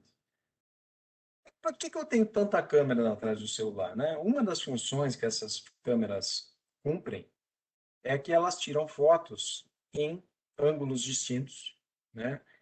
Quando elas tiram uma foto, elas tiram essa foto, cada câmera olhando para focando uma parte distinta da imagem, e depois eu tenho um algoritmo de inteligência artificial que recompõe essa imagem, né, como se fosse uma imagem única. Tá? Isso aqui é inteligência artificial comercial, muito simples, que está no celular de vocês. Tá? Só para vocês verem como isso não é algo... hoje já é algo que está na mão, literalmente, de todo mundo, porque praticamente todo mundo tem um celular. Mas mais do que isso, se a gente olhar esses serviços aqui que a gente usa normalmente, né? A gente usa, provavelmente todos vocês são usuários de mais do que um desses serviços, né? Desses aplicativos, desses sites. Todos eles usam inteligência artificial em algum nível. Ou para fazer uma oferta, né? Direcionada para uma pessoa, ou eventualmente até para fazer a análise da pessoa. Né? E quando eu falo análise da pessoa, a gente já chega num certo nível de sofisticação dessa análise que é até inimaginável, seria inimaginável alguns anos atrás. Por exemplo, com as câmeras dos computadores, dos celulares ficando cada vez mais potentes, já é possível para alguns tipos de celular que os algoritmos analisem a reação da nossa pupila quando eu vejo um anúncio dentro do celular, né? Isso já é possível. Não vamos discutir aqui a questão ética, a questão da autorização, mas sim a questão tecnológica, né? A questão tecnológica é que já existem algoritmos que analisam isso e já existem celulares com câmeras tão potentes em que isso é possível. Então, Imagine para uma empresa que mostre uma propaganda no celular e meça a reação da pupila da pessoa àquela propaganda. Isso é uma informação extremamente valiosa, né? E hoje já é possível.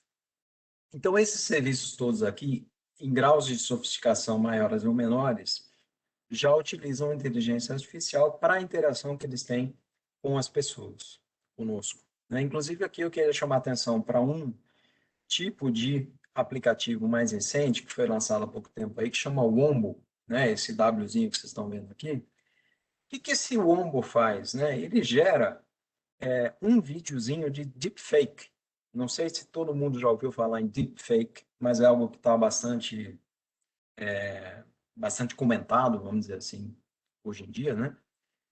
Que é o deepfake, né? O deepfake é uma forma de você criar um vídeo, né, de uma pessoa, só que não é a pessoa, né? Então, com um grau tão grande de perfeição, esse vídeo é gerado, que você passa a achar que é, de fato, aquela pessoa. E esse aplicativo Omo, ele permite fazer isso de uma forma muito simples, tá? Muito simples, mas na palma da mão. Eu fiz aqui uma brincadeira, espero que vocês consigam ver o vídeo, tá? Esse sou eu, né? E do outro lado é o videozinho que eu fiz no ombro, tá? Então eu vou rodar aqui o videozinho para vocês, espero que funcione e vocês escutem. Vamos lá.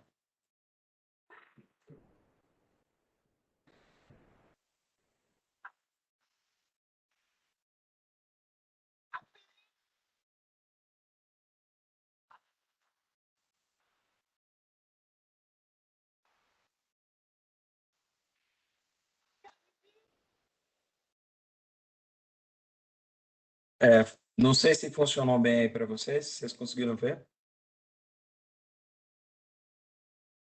Consegui ver o vídeo, mas não consegui escutar, Daniel. Ah, não Mas deu para já escutar. deu para ter uma boa ideia do Tá que bom. é. Isso. É uma música, né?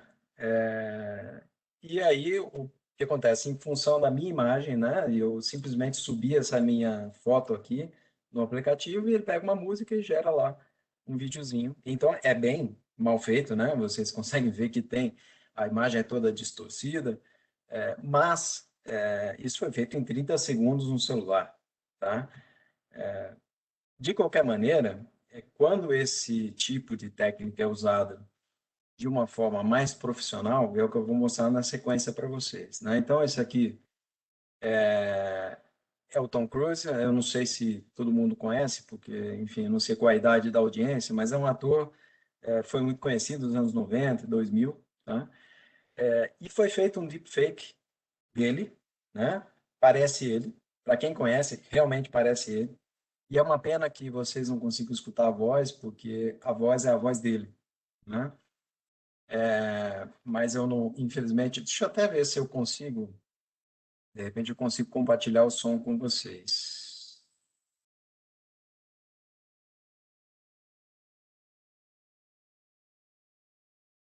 Infelizmente, eu acho que não vai funcionar. Bom, acho que não vai funcionar. Eu vou rodar pelo menos o vídeo para vocês verem. Ele vai falando algumas coisas, mas o que ele fala, na verdade, não é nada sobre a técnica. Ele fala um monte de besteira, só vai falando um monte de besteira. Mas queria que vocês vissem como ficou o resultado desse deepfake.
Perfeito. Bom, vocês viram aí, para quem conhece o Tom Cruise, é uma imagem perfeita dele, tá? Era ele mesmo. É difícil você conseguir diferenciar. Eu vi aqui uma mensagem, tem uma empresa fazendo isso, de fato tem, né? Tem uma empresa que já oferta, uma startup americana que oferta, inclusive, você manda qualquer pessoa, principalmente pessoa que trabalha com vídeo, com mídia, que tem canais em YouTube, ou seja lá onde for, você manda a imagem, você grava a sua imagem em diversos ângulos, grava a sua voz, o seu registro de voz, e eles geram os seus vídeos, né? Fakes, né? Como se fosse você. Né? E a única coisa que se precisa é de um roteiro, e isso é gerado de uma forma totalmente imperceptível. E para quem realmente conhece a imagem do Tom Cruise e a voz dele, é muito, muito difícil você diferenciar. Então, isso já é possível, né? E a gente vai viver essa realidade, né? Cada vez mais. Mas, enfim, eu queria comentar, dar um pouco o aspecto histórico para vocês, né?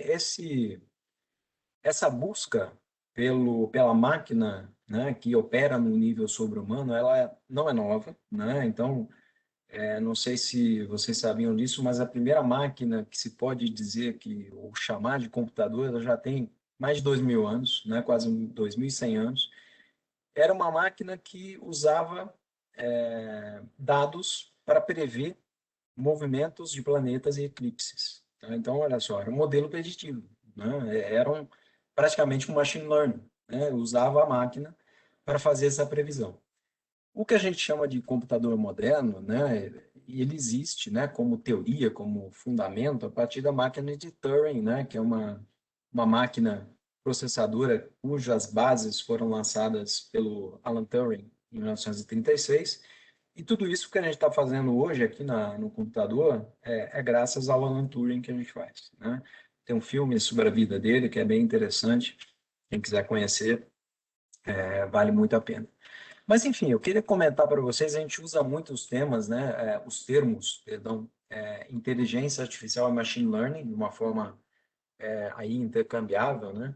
Mas tem uma pequena diferença entre eles, né? O machine learning, ele é mais ligado à ciência dos algoritmos, né? Então, ele é, na verdade, um ramo, né, da tecnologia que busca desenvolver algoritmos, né, que vão aprender relações entre dados, né? E que não necessariamente envolve uma programação explícita. Então, por exemplo, se a gente pegar aquele exemplo da rede neural, que eu mostrei para vocês no começo, né, aquilo é um algoritmo de machine learning, é você fazer a máquina aprender com os exemplos, né, se for um aprendizado supervisionado. Já a inteligência artificial é algo um pouco maior que isso. Ele pode envolver o machine learning, né, e como um conceito de uma tecnologia que pode executar tarefas, né, cognitivas em um nível que a gente chama de sobre-humano, um nível super-humano. Né?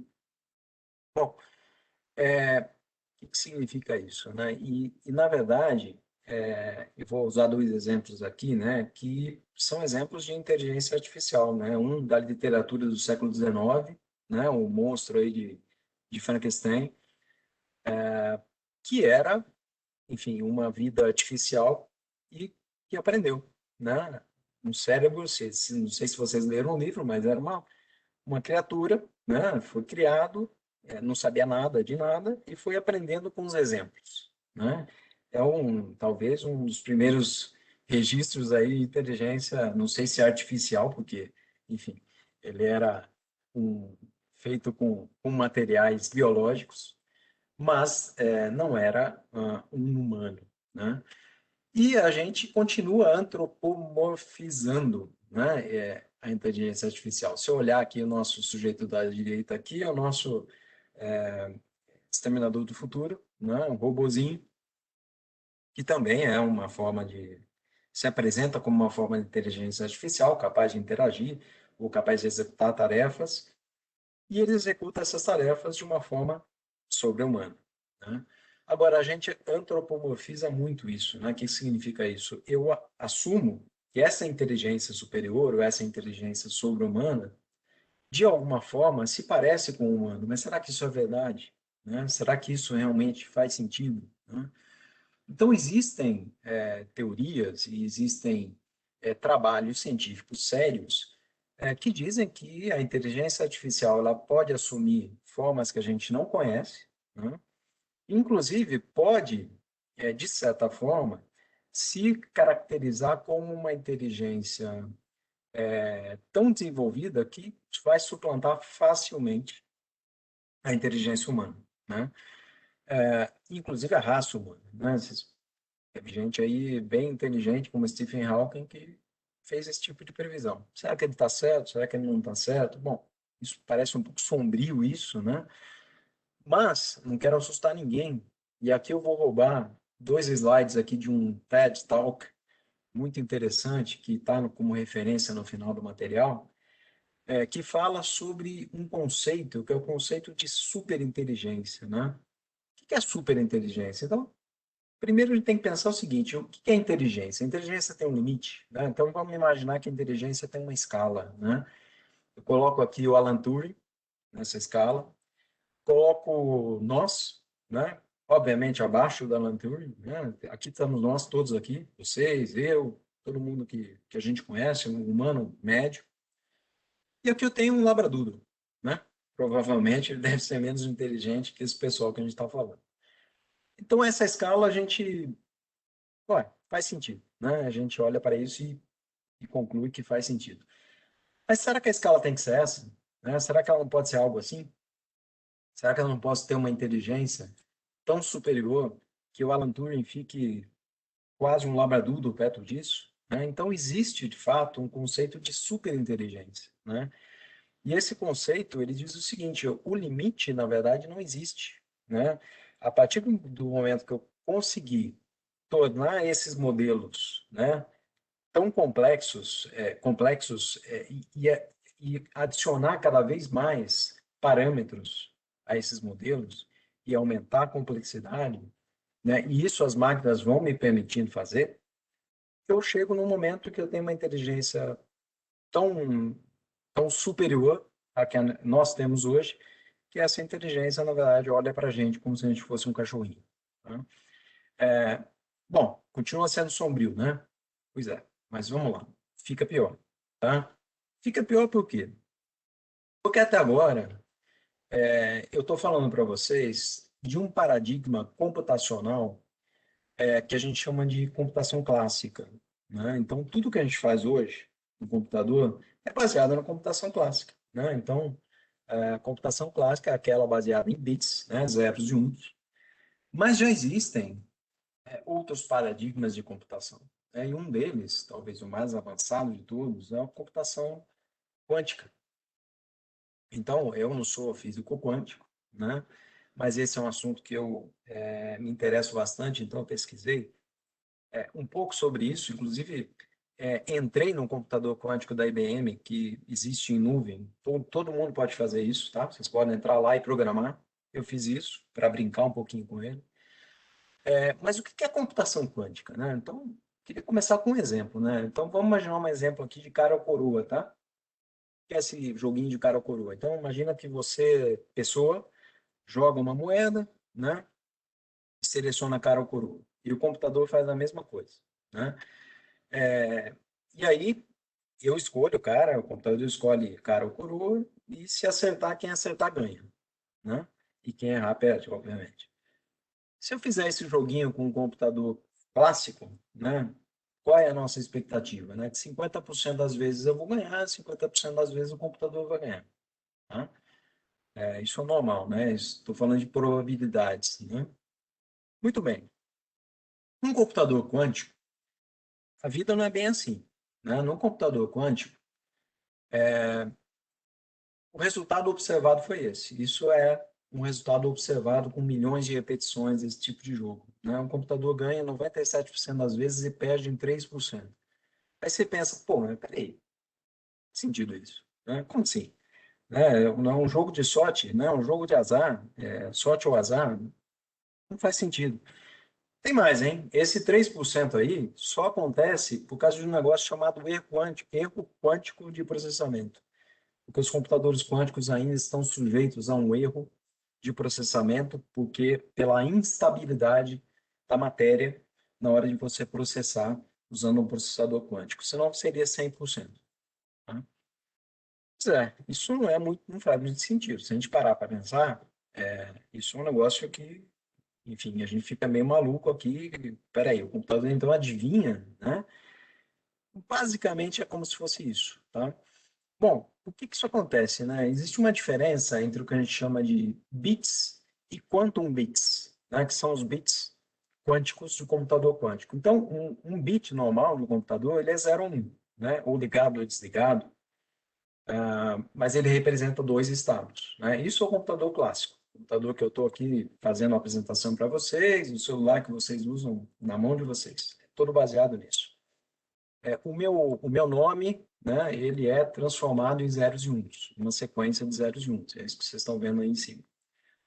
Um bit quântico, ele não é nem zero nem um. Ele é alguma coisa entre 0 e 1. É como se essa moeda estivesse girando o tempo inteiro. O tempo inteiro.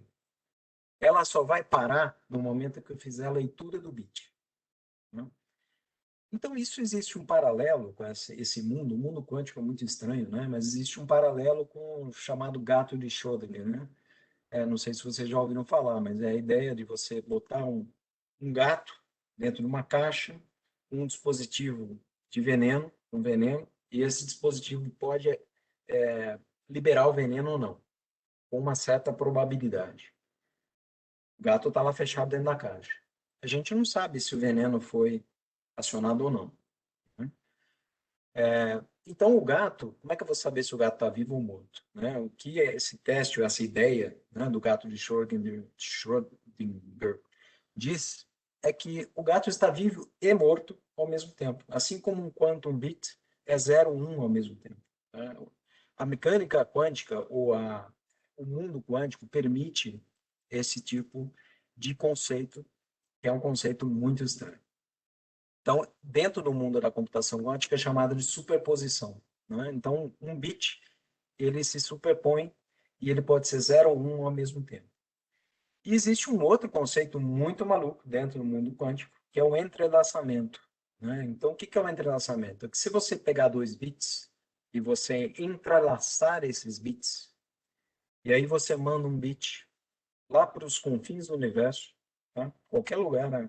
Bilhões de anos-luz de distância daqui.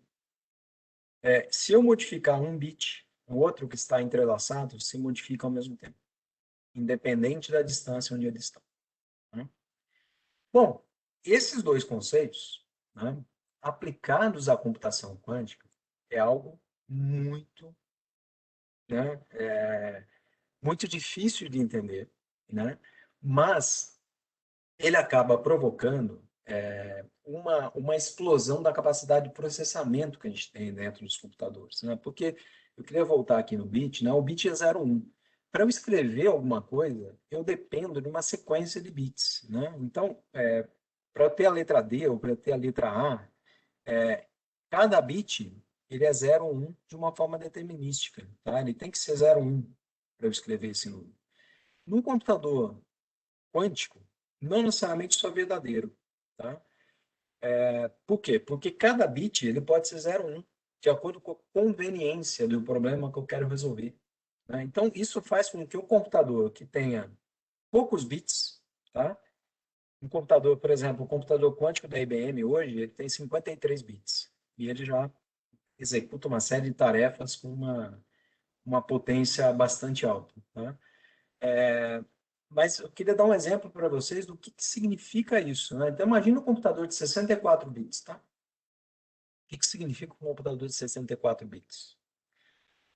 Isso aqui é uma historinha sobre como é que foi inventado o jogo de xadrez. Né? Então, dizem que um sábio apresentou o jogo de xadrez para um imperador. Alguns dizem que foi na Índia, outros que foi na China, outros que foi, sei lá, em algum lugar do mundo. Né?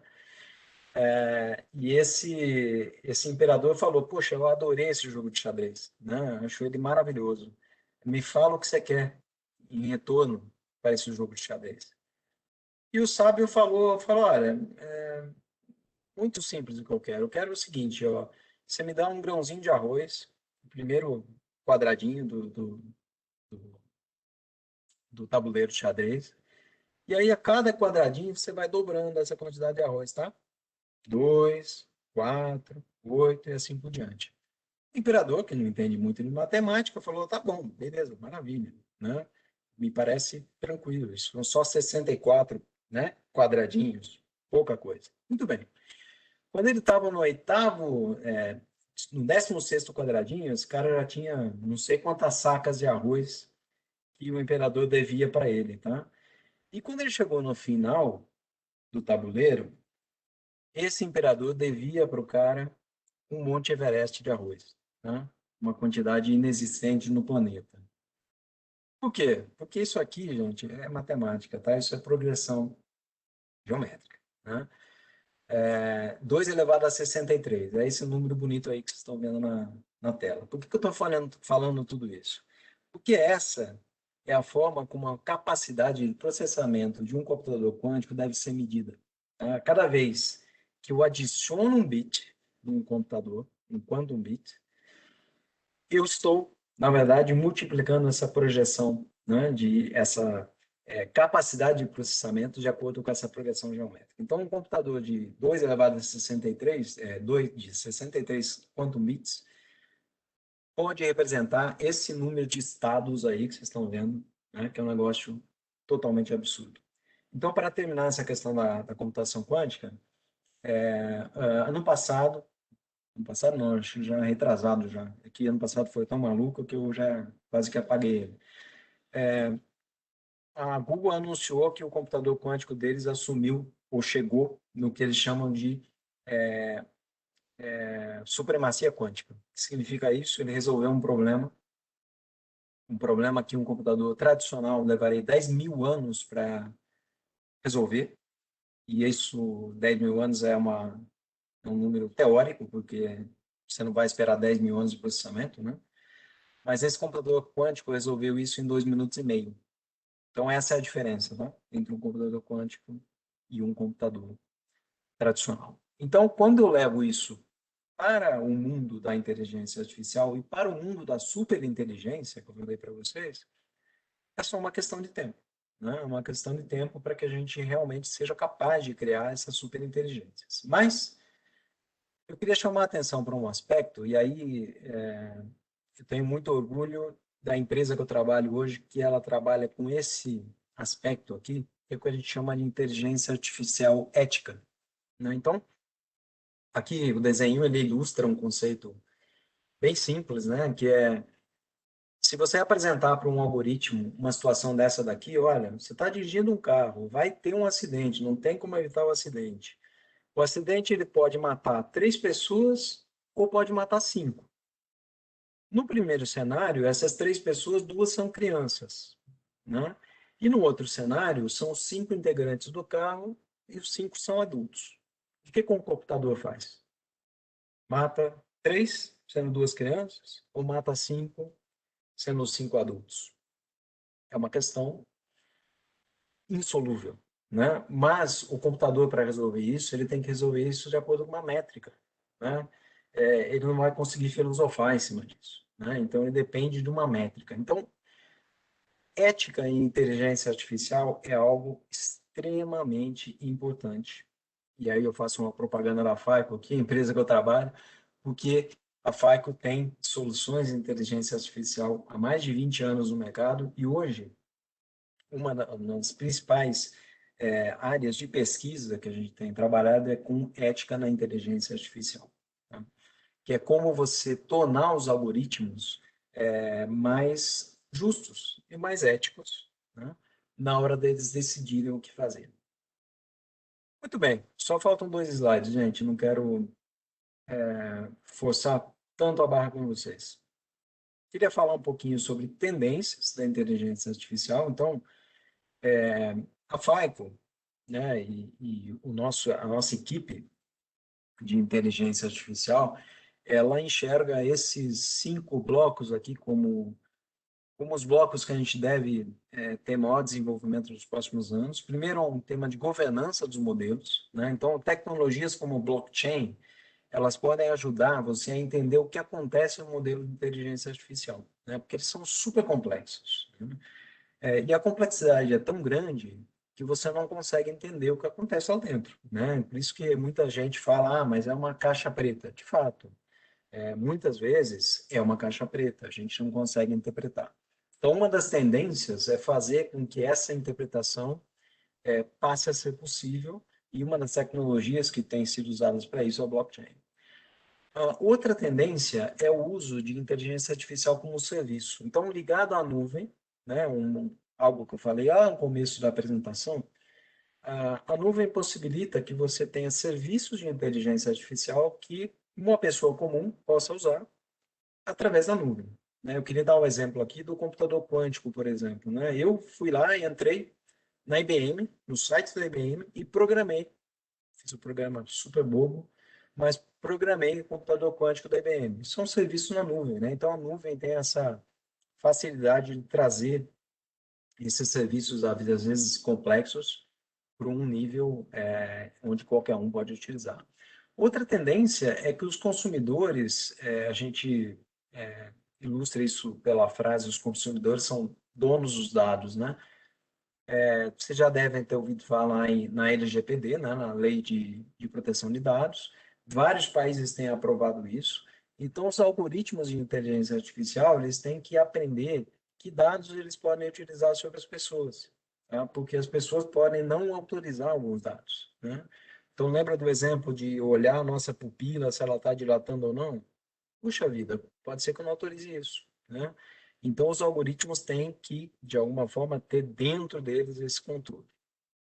Outra coisa é uma preocupação com segurança, tá? Isso é extremamente importante, né? Porque com tudo isso que eu falei para vocês, com essa enorme capacidade de processamento que eu comentei com vocês, faz com que uma das consequências é que, por exemplo, e é uma preocupação que as agências de inteligência do mundo, né, incluindo os Estados Unidos e a China também, têm trabalhado, com o cenário de que a computação quântica se desenvolve tão rápido e os algoritmos se desenvolvem tão rápido que eu não consigo mais garantir, né, algoritmos de segurança, né? Então, criptografia, por exemplo, pode ser quebrada muito rapidamente, né, com uma computação tão potente como essa. Então, é necessário que a própria inteligência artificial ou os próprios algoritmos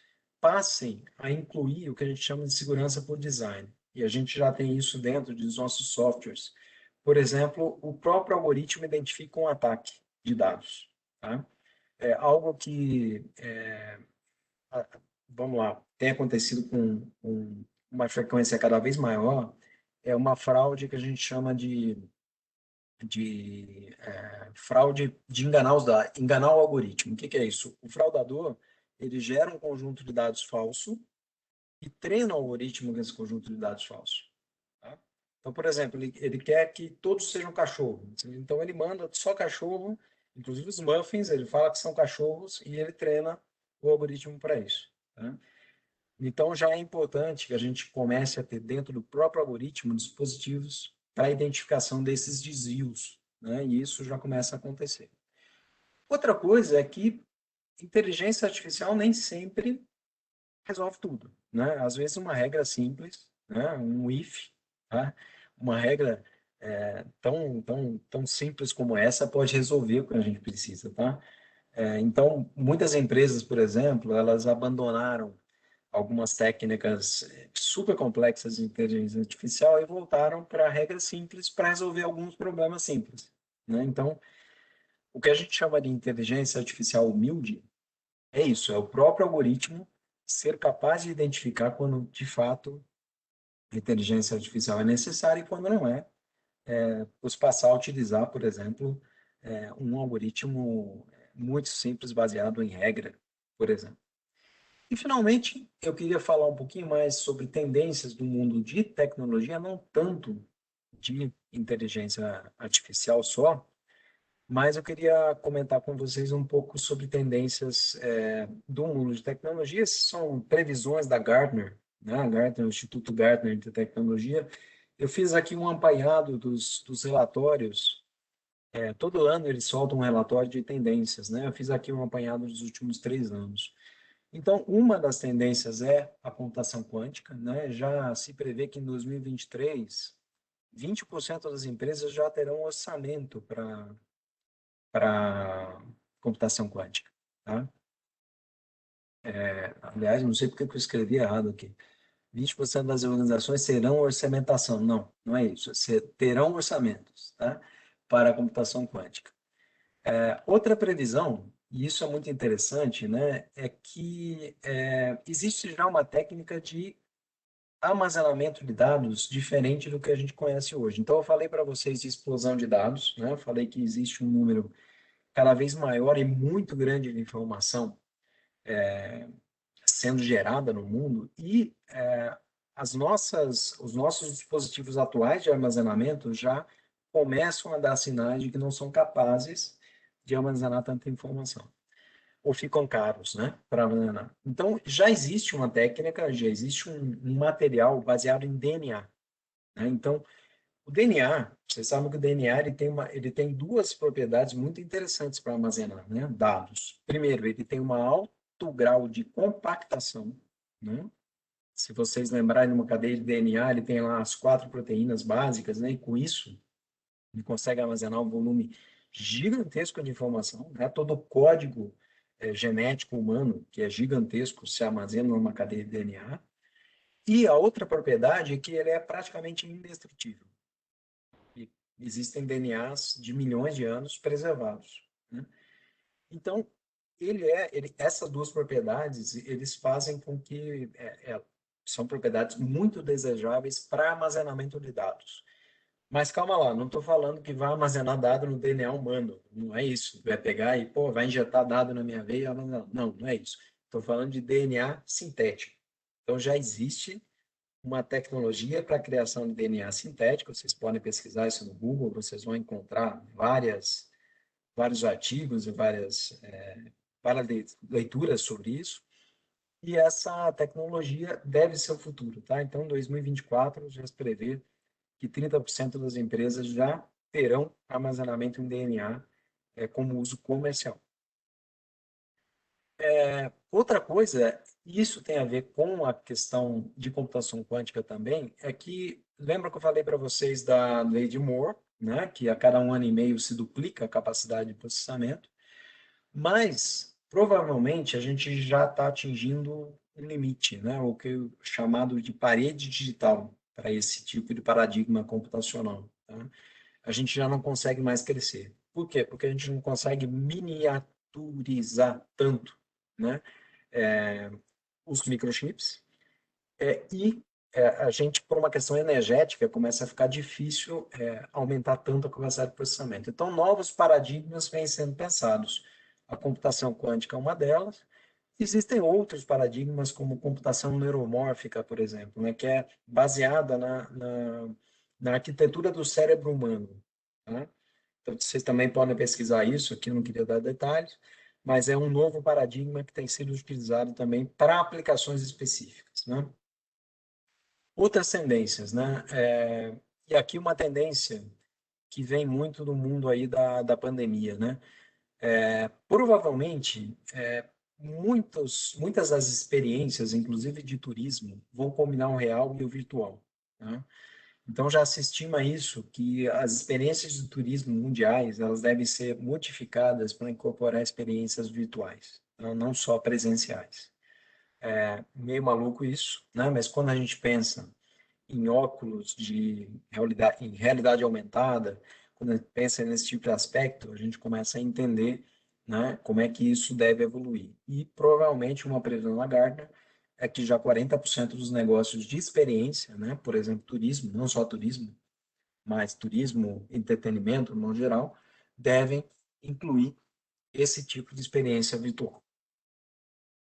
Outra tendência interessante é a tendência do produto feito 100% por máquinas, né? Então, provavelmente em 2025, os humanos vão ser os primeiros que vão tocar, que vão colocar a mão realmente em 20% dos produtos, porque os produtos serão fabricados de ponta a ponta por máquinas.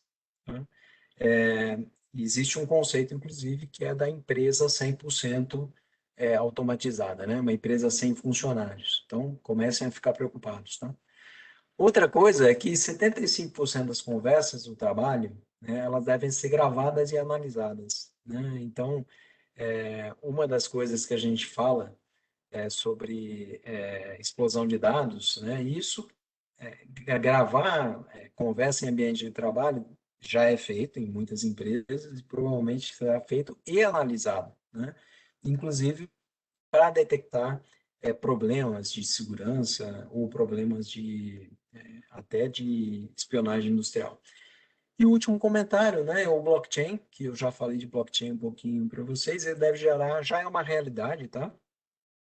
Para muitas aplicações, a mais famosa é o Bitcoin, né?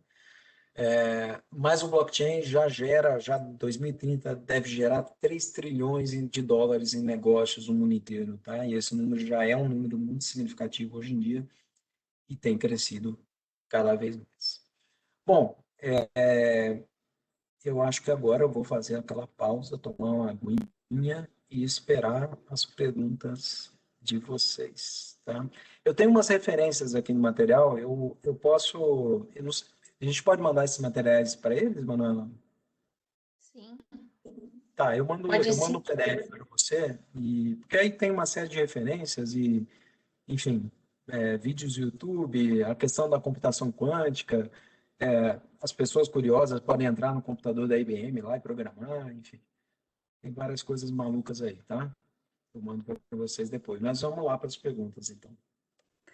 Tá ótimo, muito obrigada, Daniel. Nossa, a gente fica aqui, você consegue nos transportar para o futuro e a gente, meu Deus, o que vai ser de tudo isso? Será que realmente principalmente computador quântico, né, consegue? É uma das perguntas que chegou aqui para mim. Depois tem algumas para você dar uma olhadinha lá no chat também. Tá bom, Mas vou abrir aqui. será que esse computador quântico vai substituir aí, né, esse cérebro, né? Nossa, até quanto, né? Até quanto a gente tá vulnerável a isso, enfim. Então, Isso é interessante porque, assim, o nosso computador clássico, né, esse que a gente usa no dia a dia, o celular, o laptop, eles são computadores de uso geral, né? Então, eles servem para uma série de aplicações. O computador quântico não mata esse computador clássico, tá? Por quê? Porque o computador quântico ele é designado para operações muito específicas, né? Então, por exemplo, eu vou dar um exemplo agora, que é um outro exemplo muito interessante e de repente assusta menos vocês todos, né? Porque é um exemplo muito positivo, né? Algo muito difícil de se fazer é você fazer síntese de medicamentos, né? Na criação de medicamentos, a síntese dos produtos químicos que você usa no medicamento, ele é super complexo, extremamente complexo, né? E você, com os computadores atuais, você não consegue simular essa síntese com 100% de certeza.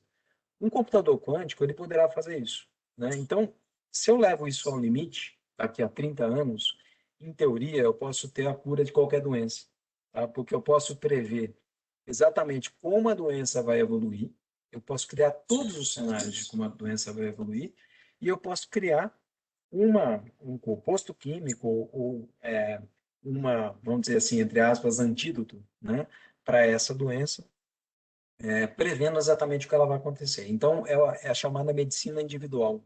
Tá? É você prever no nível individual o que vai acontecer. Essa é uma das aplicações da computação quântica, né? Mas ela é muito indicada quando você tem simulações de cenários, né? Quando os números dos cenários eles explodem, como eu mostrei para vocês no exemplo do xadrez lá. Quando você tem um número de combinações tão alta que você não consegue simular no computador tradicional. Então, quando isso acontece, um outro exemplo é trânsito, né? Trânsito ele é o que a gente chama em matemática de um modelo caótico. Tá? Modelo caótico é um modelo que é quase imprevisível, né? Se um carro bate na Marginal Tietê, provoca trânsito até em Campinas, pode provocar. Tá? Então, isso é um modelo caótico. E o computador quântico ele é muito bom para simular isso também. Então, ele não mata o computador tradicional. Ele é orientado a algumas aplicações muito específicas. Perfeito, obrigada. Não sei se você está acompanhando aqui o chat ou se você quer que eu leia para te ajudar nas perguntas. Estou lendo aqui, né? Tem um comentário da questão lá do deepfake, né? Que eu comentei com vocês, de fato. Isso a gente já comentou. Aí tem uma pergunta aqui sobre a questão do computador ganhar 100% das vezes, né? Isso é muito maluco, porque, na verdade, o que acontece, né? E aí, se vocês entrarem lá A IBM tem um material muito legal sobre computação quântica, que vocês conseguem entender, ele mostra como a leitura de um bit quântico, né? Então, um bit quântico, ele é capaz de assumir qualquer estado, né? Então, a diferença de um bit normal, né? O bit normal ele sempre é 0 1, né? O bit quântico está lá, é como se estivesse sempre girando, né? Entre 0 e 1. E eu posso fazer uma leitura desse bit como 0 ou 1, conforme a conveniência do meu algoritmo, tá? Basicamente é isso que acontece. Então, se o meu algoritmo ele quer que eu ganhe 100% das vezes, eu posso fazer essa leitura e fazer com que ele ganhe 100% das vezes. Na verdade, o computador quântico ele trabalha com uma leitura probabilística do estado de um quantum bit. Aí eu estou entrando muito em detalhe, mas eu também não sou físico quântico, mas existe uma leitura probabilística do bit, e essa leitura probabilística, ela muitas vezes ela é usada num esquema de, olha, eu aproximo o resultado, né? Eu leio com uma probabilidade, essa probabilidade é maior que 50%, então eu acho que o resultado é esse. Tá? Bom, resumo da ópera. É extremamente complexa a forma de a gente olhar essa computação quântica, mas os vídeos da IBM, tem vídeos, e tem um vídeo que, um deles que eu coloquei na referência aqui, que é computação quântica explicada para vários níveis. Então, tem desde uma criança até um doutor. Tá? Então, como você explicaria a computação quântica para esses vários níveis? Tá? É muito interessante de realmente conhecer isso. Ah, tem uma pergunta aqui, acho que da Júlia. Você não acha que essa tecnologia possa prejudicar de alguma maneira, uma vez que o erro possa acontecer sem poder controlar pelo ser humano? Então, vamos lá. Tem muita coisa envolvida aqui, né, nessa pergunta, né? Tem um aspecto até que extrapola até a questão matemática aqui, uma questão filosófica, né? E que tem a ver com a ética também, que eu comentei com vocês, né? Quer dizer, a máquina em si, ela sabe executar tarefas, né? E ela aprende, ela executa tarefas, ela pode ficar muito mais eficiente com o humano para executar tarefas, mas chega um momento, né, em que será que eu tenho que dar alguma orientação para essa máquina, né, sobre o que fazer? Então, a questão da inteligência artificial ética, comentei rapidamente, como é que a gente faz isso, né? A gente limita o algoritmo, tá? Para evitar viés cognitivo. Vou dar um exemplo muito claro. A gente faz nos Estados Unidos, né? A FICO ela tem um negócio que a gente chama de FICO Score, que é uma nota de crédito que a gente calcula para qualquer cidadão americano, né? Então, o cidadão americano ele tem uma nota de crédito. E quem faz isso é a FICO, né? Essa nota pode ser desde 300 até 850. O que significa isso? Significa que um sujeito que tem uma nota 800, ele consegue uma taxa de juros muito menor quando ele vai financiar uma casa, por exemplo. Então, todo mundo quer ter uma nota maior, né? Porque eu consigo pagar menos juros. E tem leis nos Estados Unidos que dizem o seguinte, olha, essa nota, ela não pode usar fatores como raça, gênero, classe social para dar a nota de crédito para a pessoa. Ela tem que ser justa, né? Ela não pode pegar uma pessoa e falar, olha, se você é mais pobre, eu te dou uma nota pior. Não, não pode, né? Ah, se você é mulher, você paga melhor que o homem. Também não pode, apesar de ser verdade, né? No geral, as mulheres pagam melhor. Mas não pode fazer isso, né? Porque a lei pede que você não faça isso. Então, o que a gente faz é a gente constrói algoritmos em que a todo momento a gente testa se o algoritmo garante essa equidade de tratamento, tá? E, na verdade, é uma forma de você cria milhões de algoritmos e seleciona aqueles que são melhores, tá? E que não tem esse viés. Então, na verdade, é um pouco feito. Voltando à tua pergunta, Júlia, é uma forma do humano controlar, né? O humano coloca esse aspecto que, vamos lá, se você deixar só a máquina vai, olha, eu quero gerar o melhor score, não interessa se é justo ou não, né? E ele usa viés para isso. Tá? Deixa eu ver um outro exemplo aqui. Quão problemática é a falta de qualificação do pessoal para trabalhar com tecnologia? Olha, isso tem implicações muito profundas, né? Inclusive sobre o futuro do emprego, tá? Porque tudo isso que eu falei para vocês acaba, de alguma forma, ameaçando assim, milhões de empregos no mundo, né? Por outro lado, criando outros milhões, né? Vou dar um exemplo para vocês. Os Estados Unidos aprovaram já na ementa educacional de escola básica, e quando eu falo básica, é a partir de 7 anos de idade, né? De ensino público, o aprendizado de algoritmos de computação ou programação de computadores, né? Então, as crianças lá de 7 anos já começam a aprender programação de computadores. O fato é, seremos todos programadores, tá? Seremos todos programadores algum dia. Porque não adianta a gente pensar que a gente vai dirigir Uber, porque não vai, porque o Uber vai se dirigir sozinho. Eu não vou entregar comida, porque também a comida vai ser entregue por um drone, tá? Eu não vou operar uma máquina na fábrica, não, porque a máquina vai se operar sozinha, por uma inteligência artificial. Então, só que tudo isso, de alguma forma, né, tem que ser criado por uma inteligência, por enquanto, né, humana.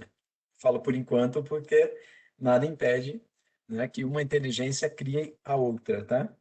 Isso é um outro conceito de superinteligência também muito interessante, que você é uma máquina criando a outra. Mas, enfim, eu quero que vocês durmam hoje, então também não vou exagerar nesse assunto. Deixa eu ver o que é mais aqui. Saindo da administração, que caminho você recomenda para trabalhar a inteligência artificial? Bom, vamos lá. Aqui tem outro aspecto, né? A questão o que você faz na graduação, né? A área específica de estudo, ela começa a valer menos, tá? O que importa mais é a sua habilidade. O que eu quero dizer? Já tem muita empresa que, mesmo para contratar um programador, não exige que esse programador tenha se formado numa faculdade sei lá, de ciência da computação ou algo parecido, tá? Conta mais a habilidade que ele tem, né? Claro que isso significa também, é lógico, existem profissões que exigem uma qualificação específica, medicina, né, o direito, né, e uma série de profissões também, e a educação continua sendo importante, mas a área específica, ela depende mais de habilidades, né, que você desenvolve com o tempo. Então, não necessariamente você precisa estudar isso. Se você já fez a graduação em administração, vamos lá, eu trabalho um monte de gente que fez graduação em administração, tá? E trabalham hoje com computação, programa, enfim. Isso não é limitação de jeito nenhum, e pelo contrário, né, dá uma visão mais ampla para vocês, tá? Então, inclusive, eu acredito que e aí é um aspecto mais filosófico, né? O ser humano se especializou muito, né? A gente precisa enxergar as coisas de uma forma mais ampla, né? Então, é interessante para vocês enxergar cada vez mais coisas do que enxergar as coisas muito profundamente, né? Tenta enxergar ao máximo. Acho que isso é mais importante. Bom, essa pergunta sobre o computador quântico não conseguiria quebrar o Bitcoin? Em teoria, sim, tá? Porque, vamos lá, onde é que está a fortaleza do Bitcoin, né? Que ele usa o blockchain e ele replica esse bloco, né? Que vai se recriando, né? O blockchain é literalmente cadeia de blocos, né? Um bloco que é um código que ele vai se replicando de computador em computador, usando a rede para isso, né? Ele pode usar a rede, né, tradicional, web, que a gente conhece, ou ele pode usar uma rede mais específica de computadores. Em teoria, sim, tá? Já se começa a falar em algoritmos quânticos, né? Então, da mesma forma que você usa um computador quântico para quebrar, você também usa o computador quântico para criar um algoritmo, né, capaz de criar uma criptografia tão forte a ponto de não ser quebrado, tá? Se vocês olharem no site da Gartner, eles têm lá um gráfico que mostra a quantidade de quantum bits e, assim, vai até o fim do mundo, tá? Então, começa assim, 50 quantum bits, 100, 300. Com 300 quantum bits, a gente já quebraria qualquer criptografia que a gente tem no mundo hoje, né? Em teoria, tá? Mas tem uns probleminhas, tá? Porque o computador quântico, ele tem uns problemas físicos para funcionamento, né? Ele depende de temperaturas extremamente baixas e ele gera erros de processamento. Então, em teoria, sim, né? Um computador conseguiria quebrar até o Bitcoin, né? Mas na prática ainda não aconteceu isso. Deixa eu ver, Giovanni, existe a possibilidade de a inteligência se desenvolver a ponto de criar um domínio? Então, em teoria, sim, tá, Giovanni? Porque se a gente pensar nessa superinteligência, nesse conceito de uma inteligência que é cada vez maior, não há por que pensar num limite, né? Olha, soma tudo isso que eu falei, né? Pega lá, computação quântica, pega armazenamento em DNA, e multiplica a capacidade de armazenamento por um número gigantesco, né? Soma isso à computação neuromórfica, que é usar o nosso cérebro humano, que é uma máquina fantástica de processamento, né? O cérebro humano, com esses 86 bilhões de neurônios e sua capacidade de conectar esses neurônios, é uma máquina extremamente eficiente de processamento. E computação neuromórfica vai um pouco por aí, né? Então, sim, em teoria, Giovanni, poderia acontecer, né? É como se a gente estivesse criando uma outra raça, né? Uma raça de máquinas, né? A ficção científica já tem vários, né, textos sobre isso, tá? Mas, enfim, quem viver mais aí, não, eu provavelmente não, vocês são mais jovens que eu, vocês devem viver para ver se isso vai acontecer ou não. Vamos ver. Ricardo, a inteligência pode ameaçar os profissionais? Bom, já, a gente já comentou sobre isso, né? Pode não, né? Já está, né? Se a gente pensar nos carros autônomos, se a gente pensar, enfim, já existem inteligências artificiais que, inclusive, programam computadores, tá? Ou seja, computadores que programam computadores. Alguns códigos mais simples são feitos por máquinas, né? Não tem nem pessoa que faz, tá? Então, sim. Revolução Industrial 4.0 é um conceito que envolve isso, sim, né? Envolve também a internet das coisas, né? Que é você ter uma geração de informações muito grande por qualquer dispositivo, tá?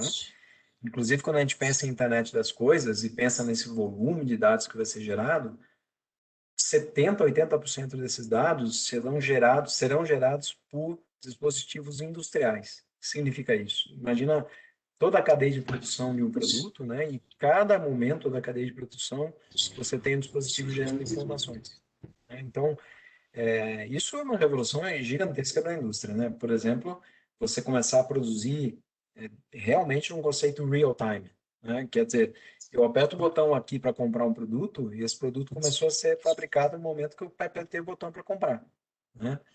porque eu tenho tanta capacidade de gestão, né? Eu consigo ir até lá uma matéria-prima e fazer isso acontecer rapidamente. Tá? Então, envolve sem dúvida. Inteligência artificial, assim, está envolvido em tudo hoje, tá? Tudo, tudo. Até no Netflix. Outra pergunta aqui que é a mesma. Como fazer isso sem força bruta? Aí eu não... Isso seria isso que, Mauro, eu não sei se eu consegui entender. Talvez você tenha perguntado em algum momento da apresentação, né? E se puder especificar o que que é o que você quer dizer com isso aí, a gente vai lá. Deixa eu passar para o próximo. Utilização de células para armazenamento de informações via documentário. Além de estar estudando as células para tal, está criando uma tecnologia de informações em vidro. Sim, existe uma tecnologia de armazenamento em vidro, sim, materiais desse tipo. Existem vários tipos de tecnologias de armazenamento, mas parece que a que está se desenvolvendo de uma forma mais em escala comercial é a DNA, só que é um DNA sintético, né? Então, ele usa a estrutura do DNA, né? Os quatro componentes básicos de proteínas do DNA, a estrutura espiralada do DNA para armazenar a informação. Tá? É super interessante isso, tá? Se vocês pesquisarem aí na internet, vocês vão ver uma série de vídeos aí bem legal. Bom, acabaram as perguntas aqui. Não sei se o professor Mauro... Ele respondeu sim, Daniel. Ele falou que já foi respondida, provavelmente, legal. com relação ao pessoal, né? A força de trabalho, que a nossa preocupação, né? De substituir aí as pessoas no trabalho. Eu tenho um elogio para te fazer, vindo do professor Hélio.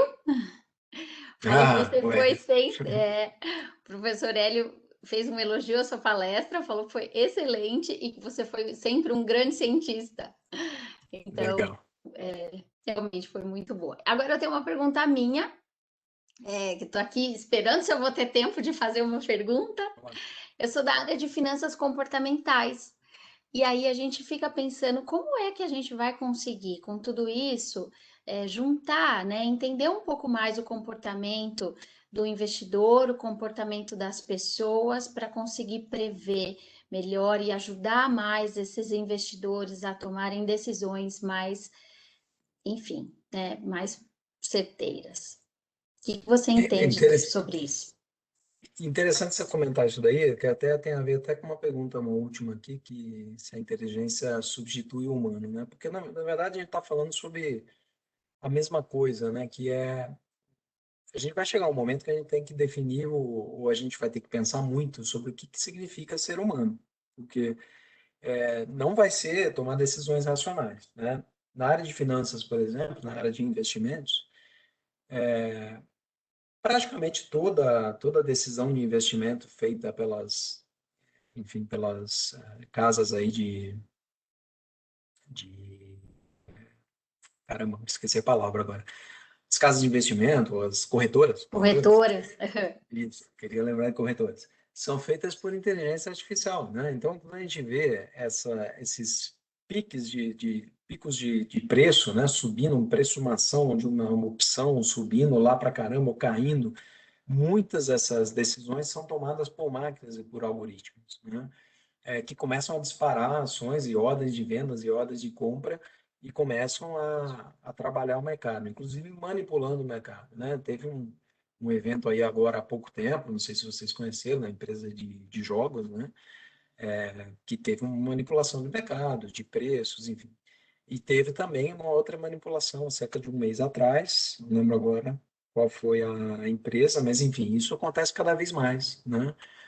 Você ter os algoritmos que começam, obviamente, disparado por um humano, né? Mas ele opera de uma forma tão rápida e tão eficiente que ele vai manipulando, né? O mercado e vai manipulando essas decisões de investimento. Tá? Mas acho que isso, Manuela, tem a ver com definição, o que a gente o que vai sobrar para o humano, né? O que para a gente sobra como definição? Não ou como para nos definir como humanos, né? Não terá que ser algo ligado ao que é racional, porque racional no sentido desse processamento, né? De que tem uma entrada de dados, um processamento, uma saída, né? Porque isso a máquina faz melhor, né? Isso não tem como evitar, isso a máquina já opera num nível sobre-humano, né? Então, vamos lá, aí eu já não queria entrar na questão filosófica, mas é um pouco isso, é um pouco, Sim. olha, o que nos define como humanos, né? Porque se for por esse lado racional, a gente vai perder a corrida, né? Então, tem que ser Uhum. algo diferente. Isso aí.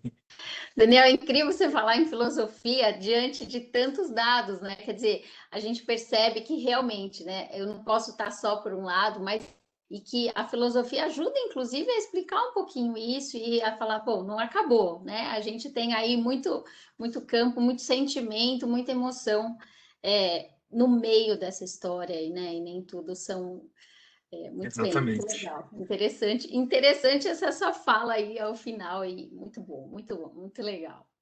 E Daniel, tem eu até uma observação aqui do Jonas, né? Eles falando que foi a manipulação na GameStop e Via-Varejo. De fato, a Via-Varejo teve a manipulação. A empresa de games, não lembro agora se foi esse o nome, pode ser. Meu filho deve saber, ele sabe melhor do que eu dessas, do que é relacionado a game.